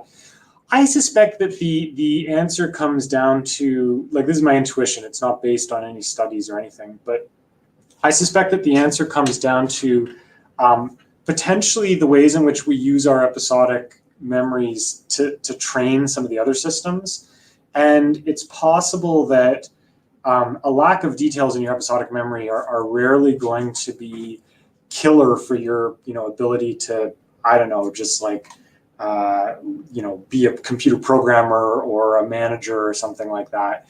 But it might actually impair your ability to learn from some of your perceptual experiences in interesting ways. And my guess would be that if you took those people, those people you guys have identified that have these impairments in the detailed components of episodic memories that seem largely fine, I suspect that if you did a really rigorous behavioral study of them, you would find ways in which they are impaired relative to people who have more details in terms of their ability to learn procedural things or stuff like that. But that's pure speculation. I don't know. Blake, we are very grateful that you were here and that you had to push a little bit your sort of preferred time to leave also. We really enjoyed your talk. This was a fantastic and engaging discussion. We wish you could stay another hour, but you can't, so. Yeah, it's my wife's birthday tonight. I got out there, so. Is that the reason you're leaving us? Is that the reason you're... How selfish. Oh my God. All right. Well, look, and Blake, what's amazing is that was fascinating, and it's just the tip of the iceberg with you. That's what's so great. So you better keep coming in here, okay? Well, thank you. I had a lot of fun. Thank you so much for inviting me, and I look forward to both being in the audience and participating in the online discussion on this stuff in future learning salons. Thanks, Blake. Have a wonderful evening. Thanks. Happy birthday to your partner. Thank you very much. Bye-bye. Have a good weekend. Okay, guys, maybe we can have Brad on now because he had some comments and he's indeed Blake is still here, so it's a little, I feel like I should still wave or something so that we could continue. I think Melanie Mitchell has a couple of high voted questions, but she wanted to sort of come on next because she wanted to prioritize junior researchers, so haven't been online. So maybe we can have Melanie and Brad. Yeah. And then I will see what other questions I can. Oh, and Guillaume is here. I don't know if Guillaume is still here. If we could also have Guillaume, that would be helpful. Because Guillaume, Blake, and I work together a little bit, so it would be fun to have Guillaume if he's here. But I think he might not be. Okay, so maybe we can have Melanie and Brad. Hello, Brad. Hi. Hello. Hi. Is my audio okay? Yeah. Are you wearing a Han Solo outfit? I am. Yep. Part of my getup for today. But didn't he come to a sticky end? A bit, yeah. Can you turn like a cool Star Wars themed background on in your anti-green screen? I did actually. I had Chewbacca next to me in the Falcon. It was great. But I don't know how to do that in Crowdcast, where I would have. Hello, Melanie. Hi, Melanie. Hi, Brad. Hi. So, Brad, what do you have to say about this Blakean debate? So I want to also thank Ida for bringing up a lot of the literature that exists out there. As a cognitive psychologist, a lot of the things that he was saying, we've sort of taken for granted for a while now. So the importance of time in memory is sort of indisputed. And there's been a lot of really great work on the behavioral side, specifically looking at free recall as a method of trying to figure out the timescales of how the human memory system indexes in time. And I think one of the most striking observations is that there's no obviously privileged time course in which we anchor memory representations. So, whether you're looking at, beyond like sort of seconds, perhaps, once you get beyond seconds, going back minutes, hours, days, weeks, months, even years, there seems to be this sort of same fall off in the ability to reference memories. And moreover, there's this additional aspect that whenever you're retrieving a given event in memory at a given time, everything that occurred at that same time point in your life is more immediately accessible. And it falls off in both the forward and the backward directions. So it very much seems like when you sort of rewind yourself, you sort of like jump back into that time spot. And so there's been some really good computational modeling on this, for example, by Mark Howard and Mike Kahana initially, and that's been carried forward by Mark Howard and Kartik Shankar as well, looking at what Mark Howard would call a scale-free model of time, which is that you want to build a system that is able to represent, and this goes back to what some of the other people on the panel were saying before, which is that we don't know sort of out of the box when we're born what timescales are going to be the most important ones. So we want to build a system that's receptive to an incredibly wide diversity of possible timescales that might be important. And so what, for example, Mark Howard would say if he were here is that if you look in the hippocampus, you'll see a lot of what are called time cells. And these are cells that have receptive fields for periods of time in our past. And they seem to have a sort of logarithmic scaling, such that there is a denser concentration of receptive fields for things in the immediate past, and then it just falls off logarithmically going further and further back. And that this is the sort of most efficient way to sort of represent all possible timescales, but with an emphasis on the stuff that's most recent.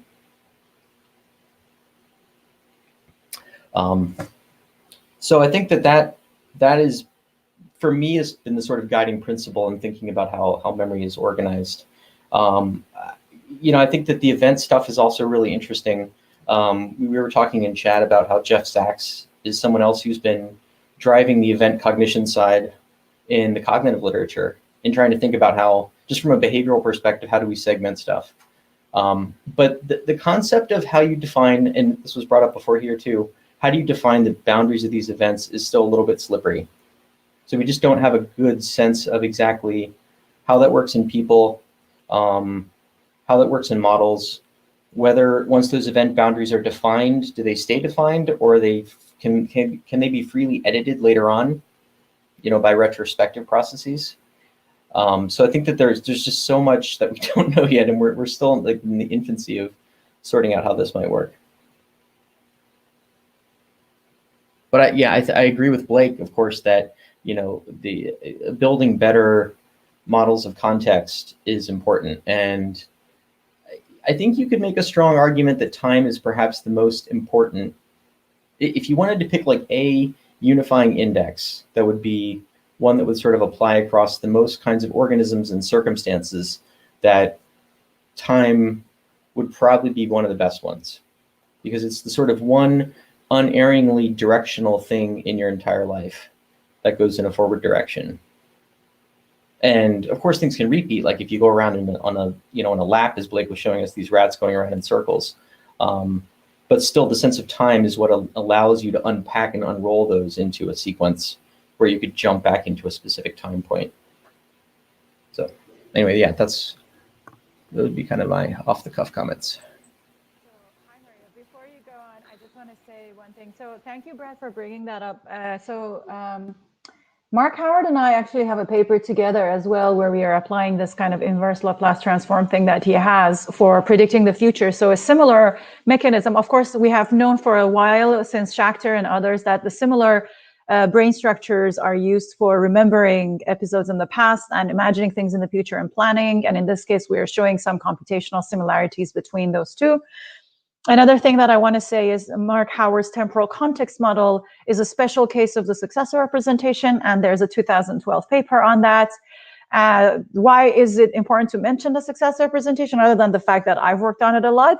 It was the Kim Stackenfeld paper showing that this might be the underlying principle of organization for CA1 and some hippocampal neurons, which corresponds to the CA1 part of Anna Shapiro's model of the hippocampus. This is the area where if I learn A, B, and B, C, then it turns into this correlation of AC, so it can do fast statistical learning and bind things together, as opposed to the dentate gyrus part, which does sparse representation, so learns A and B separately.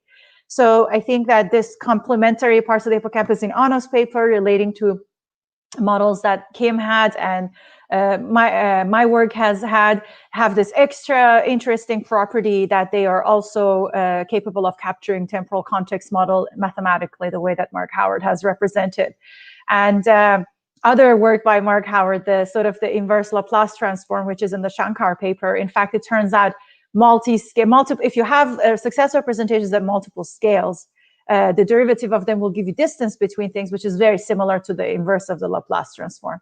Just for aficionados, I'm sure that I sound like I'm talking Klingon to most of you, but I apologize for that little bit. I just get excited because there's like very beautiful links in the math of the episodic memory literature that I always get excited about. Okay, Maria, go ahead. You had a question for Brad, actually. Yeah, can you hear me? Yeah, and please introduce yourself as well. Yeah, hi, thank you for bringing me on screen. My name is Maria. I'm a postbac researcher at Duke University in Felipe de Brigard's lab. And I just had a short little question about Brad's suggestion or idea that like the phenomenology of episodic or semantic memory retrieval is evidence for different memory systems. I like that idea, but I also know that phenomenology like has systematically misled philosophers of mind and epistemologists of memory into thinking that memory functions, for example, to preserve the past. And like there's another example, like Anne Treisman's early work on feature integration. Like philosophers using introspection would say like, oh, well, there's no way that you could possibly perceive a color without it having some kind of shape or some kind of form. But then that was quickly disproven by Anne Treisman's work. So I was just wondering if you could say a little bit more about like your justification for that statement. Yeah, that's a great question.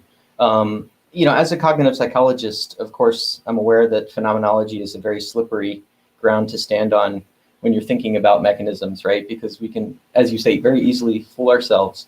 I guess my definition of phenomenology in this case is not quite so much how it feels inside your head, but sort of like it's also the objective accuracy of how you can retrieve information. So for example, in terms of the phenomenology of free recall, right? If you sort of think back in time to a given item at some point in your past, you are then able to remember other things that occurred in the temporal neighborhood of that item, of that particular event. So it's phenomenology, not just in the sense of how it feels, but also in sort of what you can actually produce in the moment. And I realize that that's perhaps not the same definition of phenomenology as you might use in thinking like, what does it feel like inside my head? Like, what does red feel like, et cetera? So I might have used the definition there of phenomenology. I'm sorry. Yeah, so I think Bennett has actually defined that as heterophenomenology or the heterophenomenological stance. So yeah, and I'm totally sympathetic with that view. Okay, yeah. Yeah. So thanks for helping me to clarify that. Yeah, no problem. Thanks for having me on. Melanie, did you have a question? You're muted.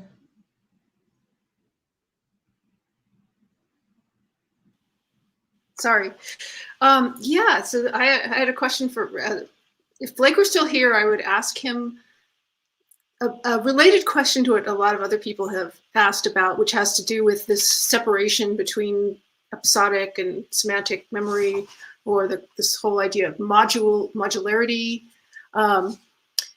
So I've been influenced in the past by people like Lawrence Barcelow, who, as my interpretation, his theory is that all of our knowledge, which you might call our semantic memory, our abstract knowledge, is represented in the brain in terms of our experiences and specific situational experiences. And he has a lot of evidence for that. Lakoff has similar kinds of ideas. And I'm just, the idea that our semantic memory is kind of inseparable from our episodic memory seems important to me, and I'm just wondering, I'd love to get your reaction to that, and any of you. Well, again, I mean, I just would very much suggest you read the neuropsychological literature, which is, in my view, unequivocal in their separation to some degree, right? In other words, and actually Elizabeth Warrington was very interested in sort of the Lakoff, and even your point, I think, in the question, which is, at what point do they overlap, right? So for example, if you give somebody with a semantic dementia a word list to remember, they do very poorly because they can't remember the words as episodes. They can't not glue the semantics to the words, right? So they do poorly. So there's a lot of very beautiful work showing that sometimes that intuition that you have to have had an episodic experience in order to have a semantic memory. But there are, you know, novel experimental situations that can be devised for patients, right? Fresh episodes that they can cope with quite well, even though they have horrible semantic difficulties. So I think that this is an example, I think, from the last question, you know, from Maria, I think, which is, one's intuitions about this are frequently destroyed by the empirical evidence. And I think that it comes in all flavors, basically. But John, what you just said didn't contradict that idea, the idea of like Barcelow and Lakoff. You said that, you know, people, when they're given a word list, they can't define the words. They don't remember what the words mean, right? No, they can't remember the list because they can't help but glue semantics onto them, right? In other words, it's one of those examples where you could imagine that you could just, if you, I mean, I'm not sure if this has been done, maybe Brad's done, but if you were to give them a list of words in a language they didn't understand, and you just wanted to do a forced choice recall on those words that were in, as Ida said, in Klingon, right? They probably do a better job because they weren't relying on their semantic system. So you'd see a dissociation like that, right? So they could remember a list, or if you give them strange objects, you give these patients objects to remember, they can do that. Even though when you ask them to tell us what class of objects for objects they've known, they can't tell you. That's a cat, that's a dog. They have great trouble with that kind of thing. So you get very nice dissociations between episodic memory and semantic memory. I do want to highlight what Melanie is saying is a little different than that, John, and I agree with her that it's not in opposition to what you are saying. The way I understand what Melanie is saying is that our semantic memory and episodic memory are inseparable from each other. And when I think about going back to your earlier question, what is an episode? What determines the beginning and end and segmentation of it, to a large extent, depends on our semantics of the world, the way that we would remember something as an episode, and vice versa. When we sometimes, as Blake mentioned, an episodic sort of memory of a situation can help us form a semantic memory. So it might gradually over time actually turn into that. And there are cases where replay from episodic sort of memory can help it. In addition, Nick Diamond actually has a paper about this, so we invited him again to to tell us a little bit. He pasted it here. Sure, but the fact that you can get an interaction between them, if you step on a tack and you remember that that tack was on the floor and you avoid that part of the floor, one doesn't have to attach any semantic meaning whatsoever to that. That's fair. That's totally fair. And I agree with you that we could talk about what is remembered as opposed to what kind of memory this is. And so in that sense, I agree with you that you can have a what kind of memory, which is the kind that I remember it was painful, I stepped on something, I can't put words to it, but I remember the episode, versus the one that says it was a phone that I stepped on, and both why am I stepping on a phone? I don't know, but that's some semantic, right? So I agree with you that the content might be a little bit more interlinked, and the thing, how I remember it, how I package my episodic memory in a way that might not be sort of separable, while there is something that might be preserved. But maybe Nick has smarter things to say about this than me. No, I don't. But I guess just two quick related thoughts, maybe. I think, so I pasted that because I got excited when we started talking about phenomenology and temporal organization, because these have sort of been two defining features of episodic memory. And I think they're also related to the question of what's an episode, an episodic memory. In the human literature, people attack it in extremely different ways. So there are like word list studies, which are kind of the canonical episodic memory study for a lot of people. And it's not clear if each word in the list is the event or if the whole list is the event. But the interesting thing is, if you recall one word, you might only remember one word at a given time, but having recalled it, that word brings neighboring words online. And now you're sort of moving through episodic memory space. So it's not clear where one event stops and another begins, especially in real life where there are no interstimulus intervals. It's all smooth. So I think that's interesting. That's not an answer. I guess that's just another thought. And I think, in the paper I linked, we found that more temporally organized memories, and these were real life walking tours. They were like 30 minutes long, and we could test people after a couple of days or a week, or even after a couple of years in another experiment. And people, when they remember one slice of the experience, they remember the neighboring bits, and those neighboring bits cue other neighboring bits. And the memories that are more temporally organized are more detailed. But there are interesting cases where this isn't true at the individual differences level. So for instance, like post-traumatic stress disorder, people can have recover snapshots, which are extremely vivid.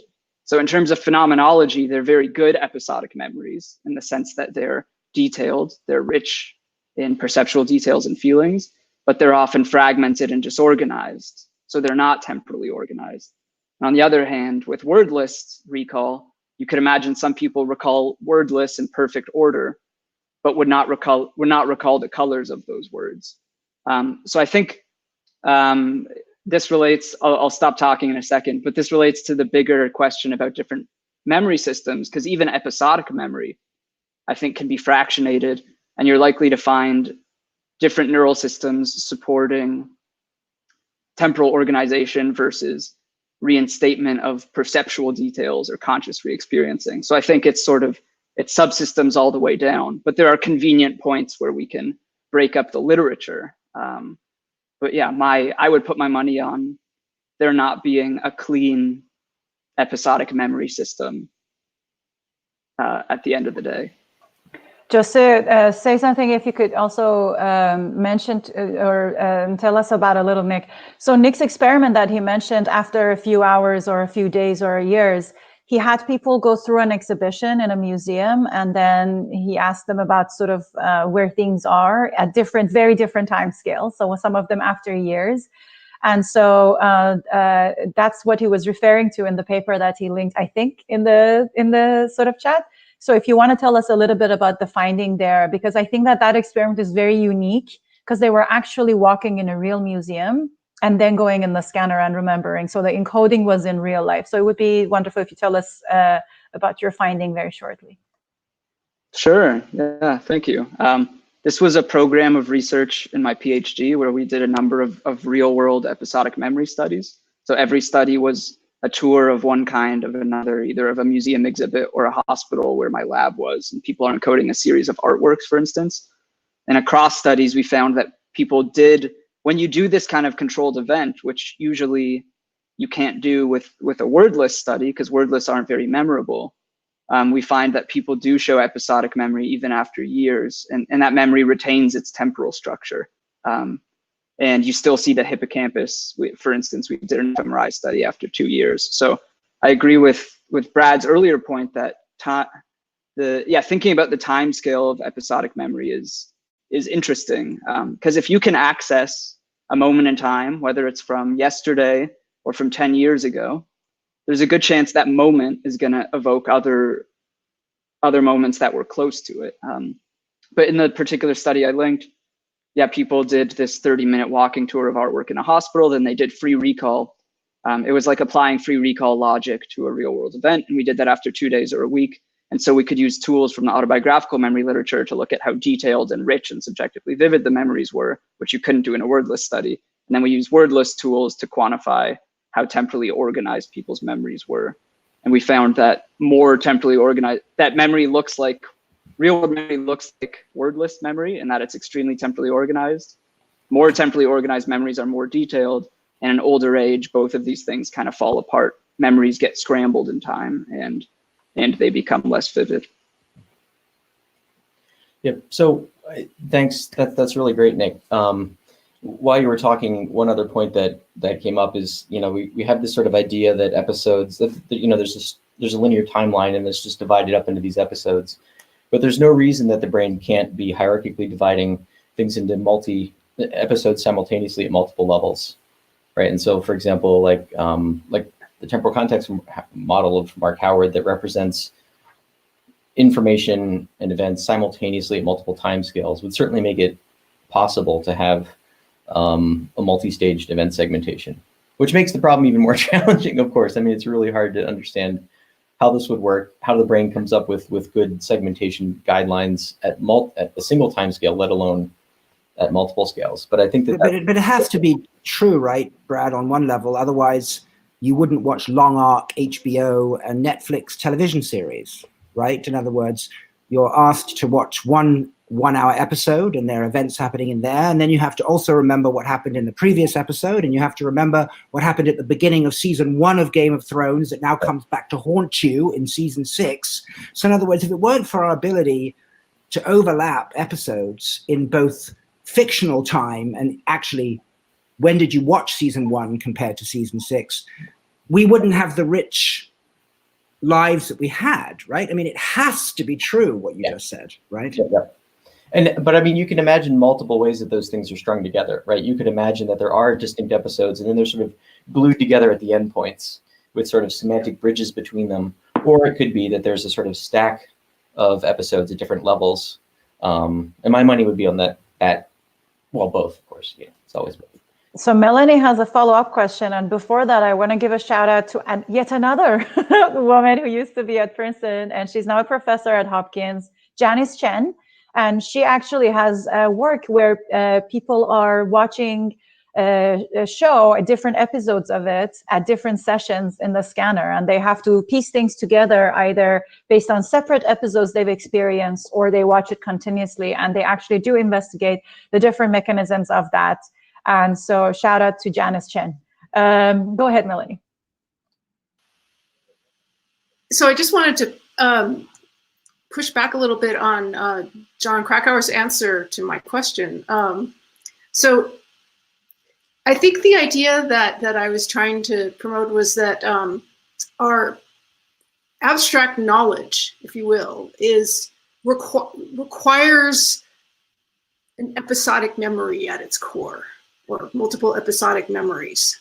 So I think what you said is, we can separate semantic memory and episodic memory, and I don't totally understand the experiment you talked about, but I don't think it was a contradiction. And it seems like, is there evidence that you can have kind of abstract knowledge if you don't have episodic memory? Like if that's wiped out? I think if you're just saying when you first learned a piece of abstract knowledge, that was an episode, right? No. But okay, but as I'm was, saying things.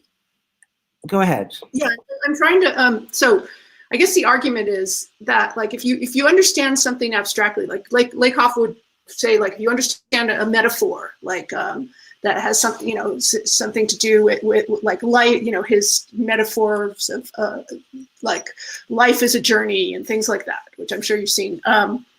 That when we hear a metaphor like that, which is a really abstraction of a concept, that we are situating it in our minds in some experience, some actual experience we had.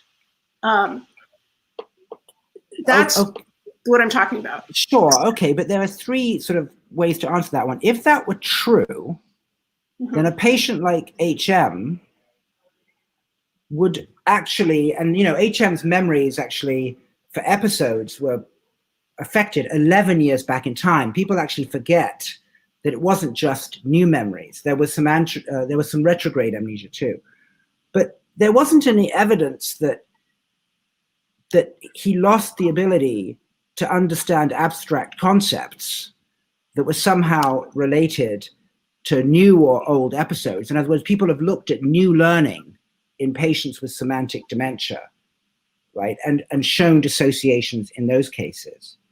Second, I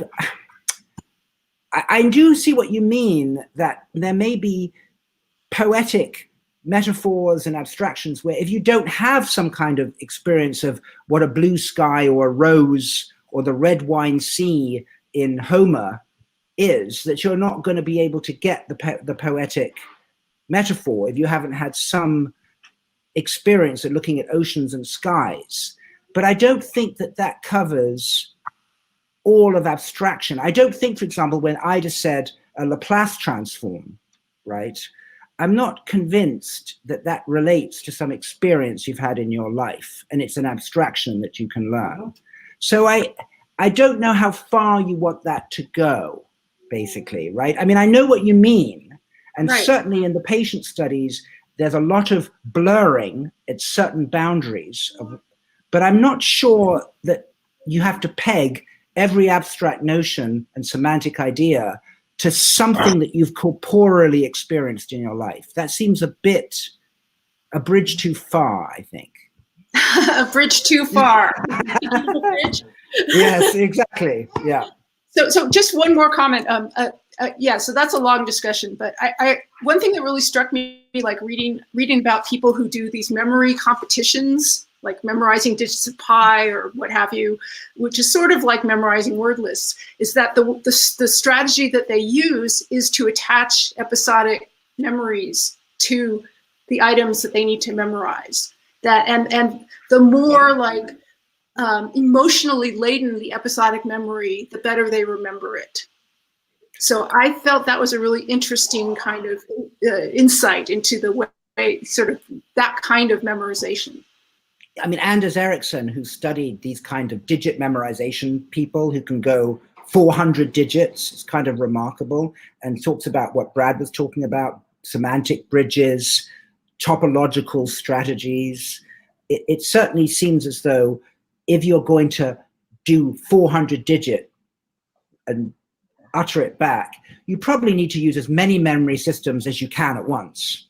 I mean, that seems to me definitely true. But I still think that under well-controlled circumstances, you can dissociate them. A note on that, the memory palace strategy of associating the different digits of pi to different rooms and different objects and in a castle kind of thing, the memory palace thing has been something that has been used a lot. I think it was made popularized in pop culture with some episodes of Sherlock Holmes where he supposedly has a memory palace. I just genuinely dislike that series. I'm sorry to all the fans. But they did a good job of sort of, I guess, popularizing that.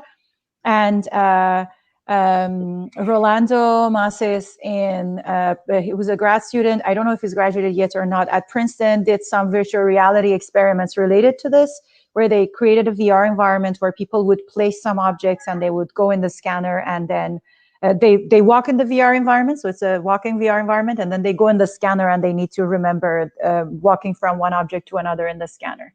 So it relates to this idea.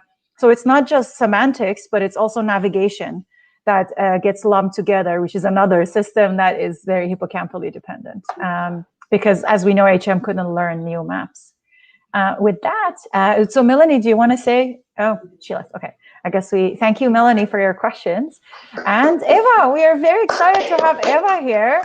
Everyone, Eva is one of the behind the scenes people. She's a fantastic force of nature. She will introduce herself, but we are very excited to have her. And John Krakauer, you are not muted. Oh, so you could hear my little niece Stella in the background. It's super cute, and you could introduce her, of course, but just letting you know you weren't muted. All right, hi everybody. I don't have much of an introduction. So I'm currently a PhD student first year at Johns Hopkins. I'm rotating with Jovo's lab, and yeah, in biomedical engineering. So I guess my question is, going back to the computational structure that you're trying to build from these ideas of episodic memory, semantic memory, and all of these kinds of things. Is it important to evaluate those systems on biologically relevant tests? For example, like we talked about the word lists or things like that, to see if they're actually performing exercising episodic memory in such a way that we would recognize it as such, or can we just do we just assume that it's episodic based on how we structured it and then go with that? And so, sorry, maybe a simplistic question. No, it's a fantastic question. Do you mean in the models or do you mean in human behavior?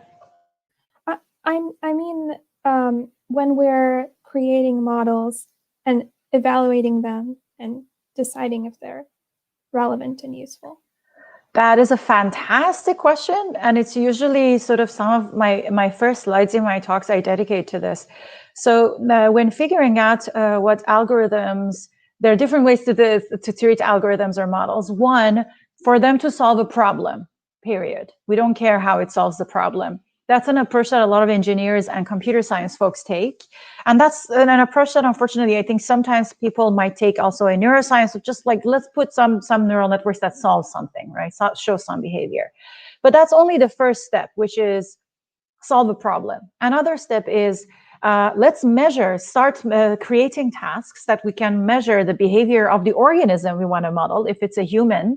So it's not just solving a problem, it's solving it in a human-like way, let's say. So let's measure human behavior. Let's design specific tasks to measure human behavior in specific conditions, including the errors of human behavior, and see if the model is going to show similar behavior in those conditions, including similar errors to humans. So that's a behavioral step. And there are a lot of well-known biases in episodic memory, like the primacy, recency. There's a bunch of different kinds of things. There's retroactive interference. There's a bunch of different things that are very interesting properties of episodic memory that you can design those tasks, identify them in the field, and see if your computational model of episodic memory that worked for one thing is going to behave similarly in other things too. Then the second stage is once you identify a series of models that can cover a battery of tasks or a series of tasks, which includes tasks that I haven't seen or haven't been designed yet. It should be able to cover future tasks that people might design and observe episodic effects. And if not, it has to be updated or revised. The second step is once you have one that matches these kinds of behaviors and especially errors, is to see whether the underlying representations that it learns, the ways in which it's organizing its memories, is similar to the representations we uncover with regards to neural measurements in humans. And it's only after a lot of extensive behavioral work and figuring out the right model that can do those kinds of behaviors and not just solve a problem, but make similar errors, that we go to the neural side, at least I go, or some of us, and then see, okay, let's look under the hood and see whether the types of representations the model predicts should be learned are the types that we find inside of our model organisms' neural representations. If you're measuring with fMRI, this could be pattern similarity, which is common. This could be a connectivity between different regions.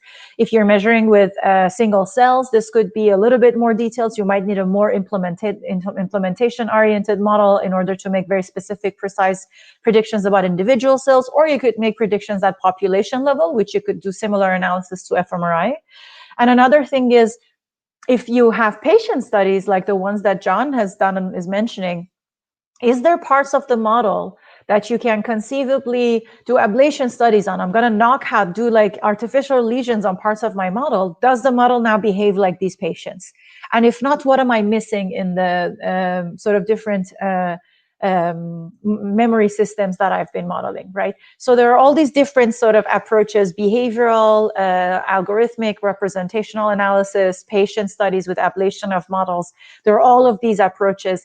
And at the end of the day, the nice thing that I was mentioning earlier, when I was excited about speaking in Klingon in terms of Mike Howard and mine and a couple of people's convergent work, is that the beauty of this is if you are all approaching it from using similar sort of approaches, even when you come up with different models, mathematically you find out at some point that they are related to one another, those are the exciting moments that we have. And then you also get the chance to then design specific tasks to see, okay, we see the similarity. Now, which one, what are the tasks that dissociate them? Or is it that in some tasks you do a combination? Or is it that given some features in the environment, I choose one or the other, or switch between different models? So all of those things are different ways to approach this. I think John was... Well, no, thanks, Ida, for the entire philosophy of science, basically, beautifully summarized. But I do think that it's extremely important, you know, what Ida said makes a lot of sense, but it's not what everybody does. Okay, so in other words, it's, you know, I think what some people do is they take one result and then they compare models, right? And then they just go, this model has a better AIC, BIC, and we're done. Okay, disaster, right? But what Ida said was, you know, have a model and then try and see if it breaks the way that human breaks, right? And then have models having to try and predict multiple things, like, for example, the initial learning curve, generalization, retention. In other words, that's the way to go, right? And then so I think you don't compare models, you compare results with one model, right? And then the other point I think which is really important is that the neural work, the way that Ida was talking about it, was very important, is that if you're trying to confirm the way your model carves up the world and the results, then the confirmatory job that the neural data can do will be just as good if you do it with functional imaging and pattern, you know, similarity analysis, is if you go in and record from a single neuron, because what you're asking for is confirmation of the way that your model was carving up the experiment. So at no point are we talking implementation here. Now you can get there. So in other words, it's a very interesting thing. You have behavior, you have a model, you see how much one model can predict various forms of behavior. You try and break the model and you try and break the behavior and see if they share errors. It's a very good way to do this kind of science, but it's actually not what most people do in my experience, right? They do existence proofs. Oh, this model predicts 70% of the variance of my result. This model only predicts 50%, publish for the 70% paper, right? And that's not a good way to go in my view. So it's a dance, right, between the behavioral data, the modeling, and the confirmation from neural data. And it's got to be written somewhere. I'm sure there's somewhere that maybe Ida has to write it. So I just want to compliment that, because obviously I agree with everything both of you said. From a purely statistical pattern recognition perspective, and this comes up a lot, I think, in machine learning, is problematic. You have a bunch of data, you can fit it, right? We have lots of arbitrary function approximators that can fit that data perfectly well. But each of those will be different kinds of functions. And so the question is, when you extrapolate beyond, say, the convex hole of your data, beyond where you have any data, if you've got the right rule, you will extrapolate correctly, right? If you know what plus means, any things you want to add, you can do correctly. And if you just fit your data, you will not extrapolate correctly. And this makes experimental design and these kinds of things very difficult, because how do you know whether the experiment that you've designed is in fact testing whether your model is extrapolating or whether it's just interpolating? This is a really complicated question, I think, empirically, to do properly. And I think it's, to a certain extent, it's underappreciated. Although Ida, explained it so beautifully, this idea of the extrapolating because we've got the right function rather than you fit the data. And there's a really beautiful paper, I don't quite remember, by Ken Johnson from like the 90s, where he pointed out, he started the Mind Brain Institute at Hopkins, where I did my PhD. And it was a really simple paper on like some perceptual thing about like when people touch your finger, are the neurons responsive to like frequency or pressure or vibration or any of these things? And he wrote down 3 different models, and they all fit the data beautifully. And there were completely different mechanisms and completely different models. And the point of his paper is kind of a side point, which is if we had only proposed any one of them, we would have been able to claim we had the right model. But because he fit all 3 of them, what he was able to claim is we have no idea what the right model is. They all fit the data perfectly. We need to design the experiment, just like I was saying, that enables us to parse the differences between the models by extrapolating beyond the data. And see, they will make different predictions if you design the right experiment. And then you can really understand which model is doing a good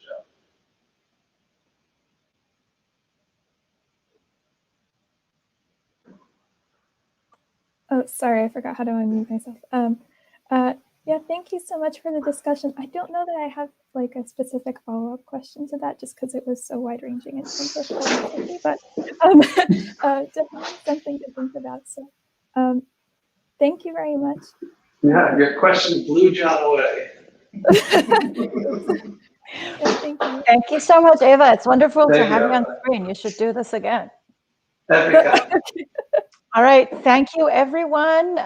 We had a wonderful session. This was very much close to the area that some of us work in. So this was, I felt like this session particularly made me realize what are the kinds of reviews that still need to be written. So this was very inspiring for myself, all of your questions. I just want to thank you for that. And I really appreciated learning from everyone who was on screen, and thank you to everyone who shared links. I'm going to definitely study all of the links. And I apologize for having sent the wrong link for Queer in AI before. Apparently, the first result that I had seen on Bing was a different project as opposed to the specific website that I was looking for. So I apologize for linking to the wrong one. The correct one is currently in the chat. So thanks again, and see you guys next week. Thanks, everybody. Have a great week. Bye.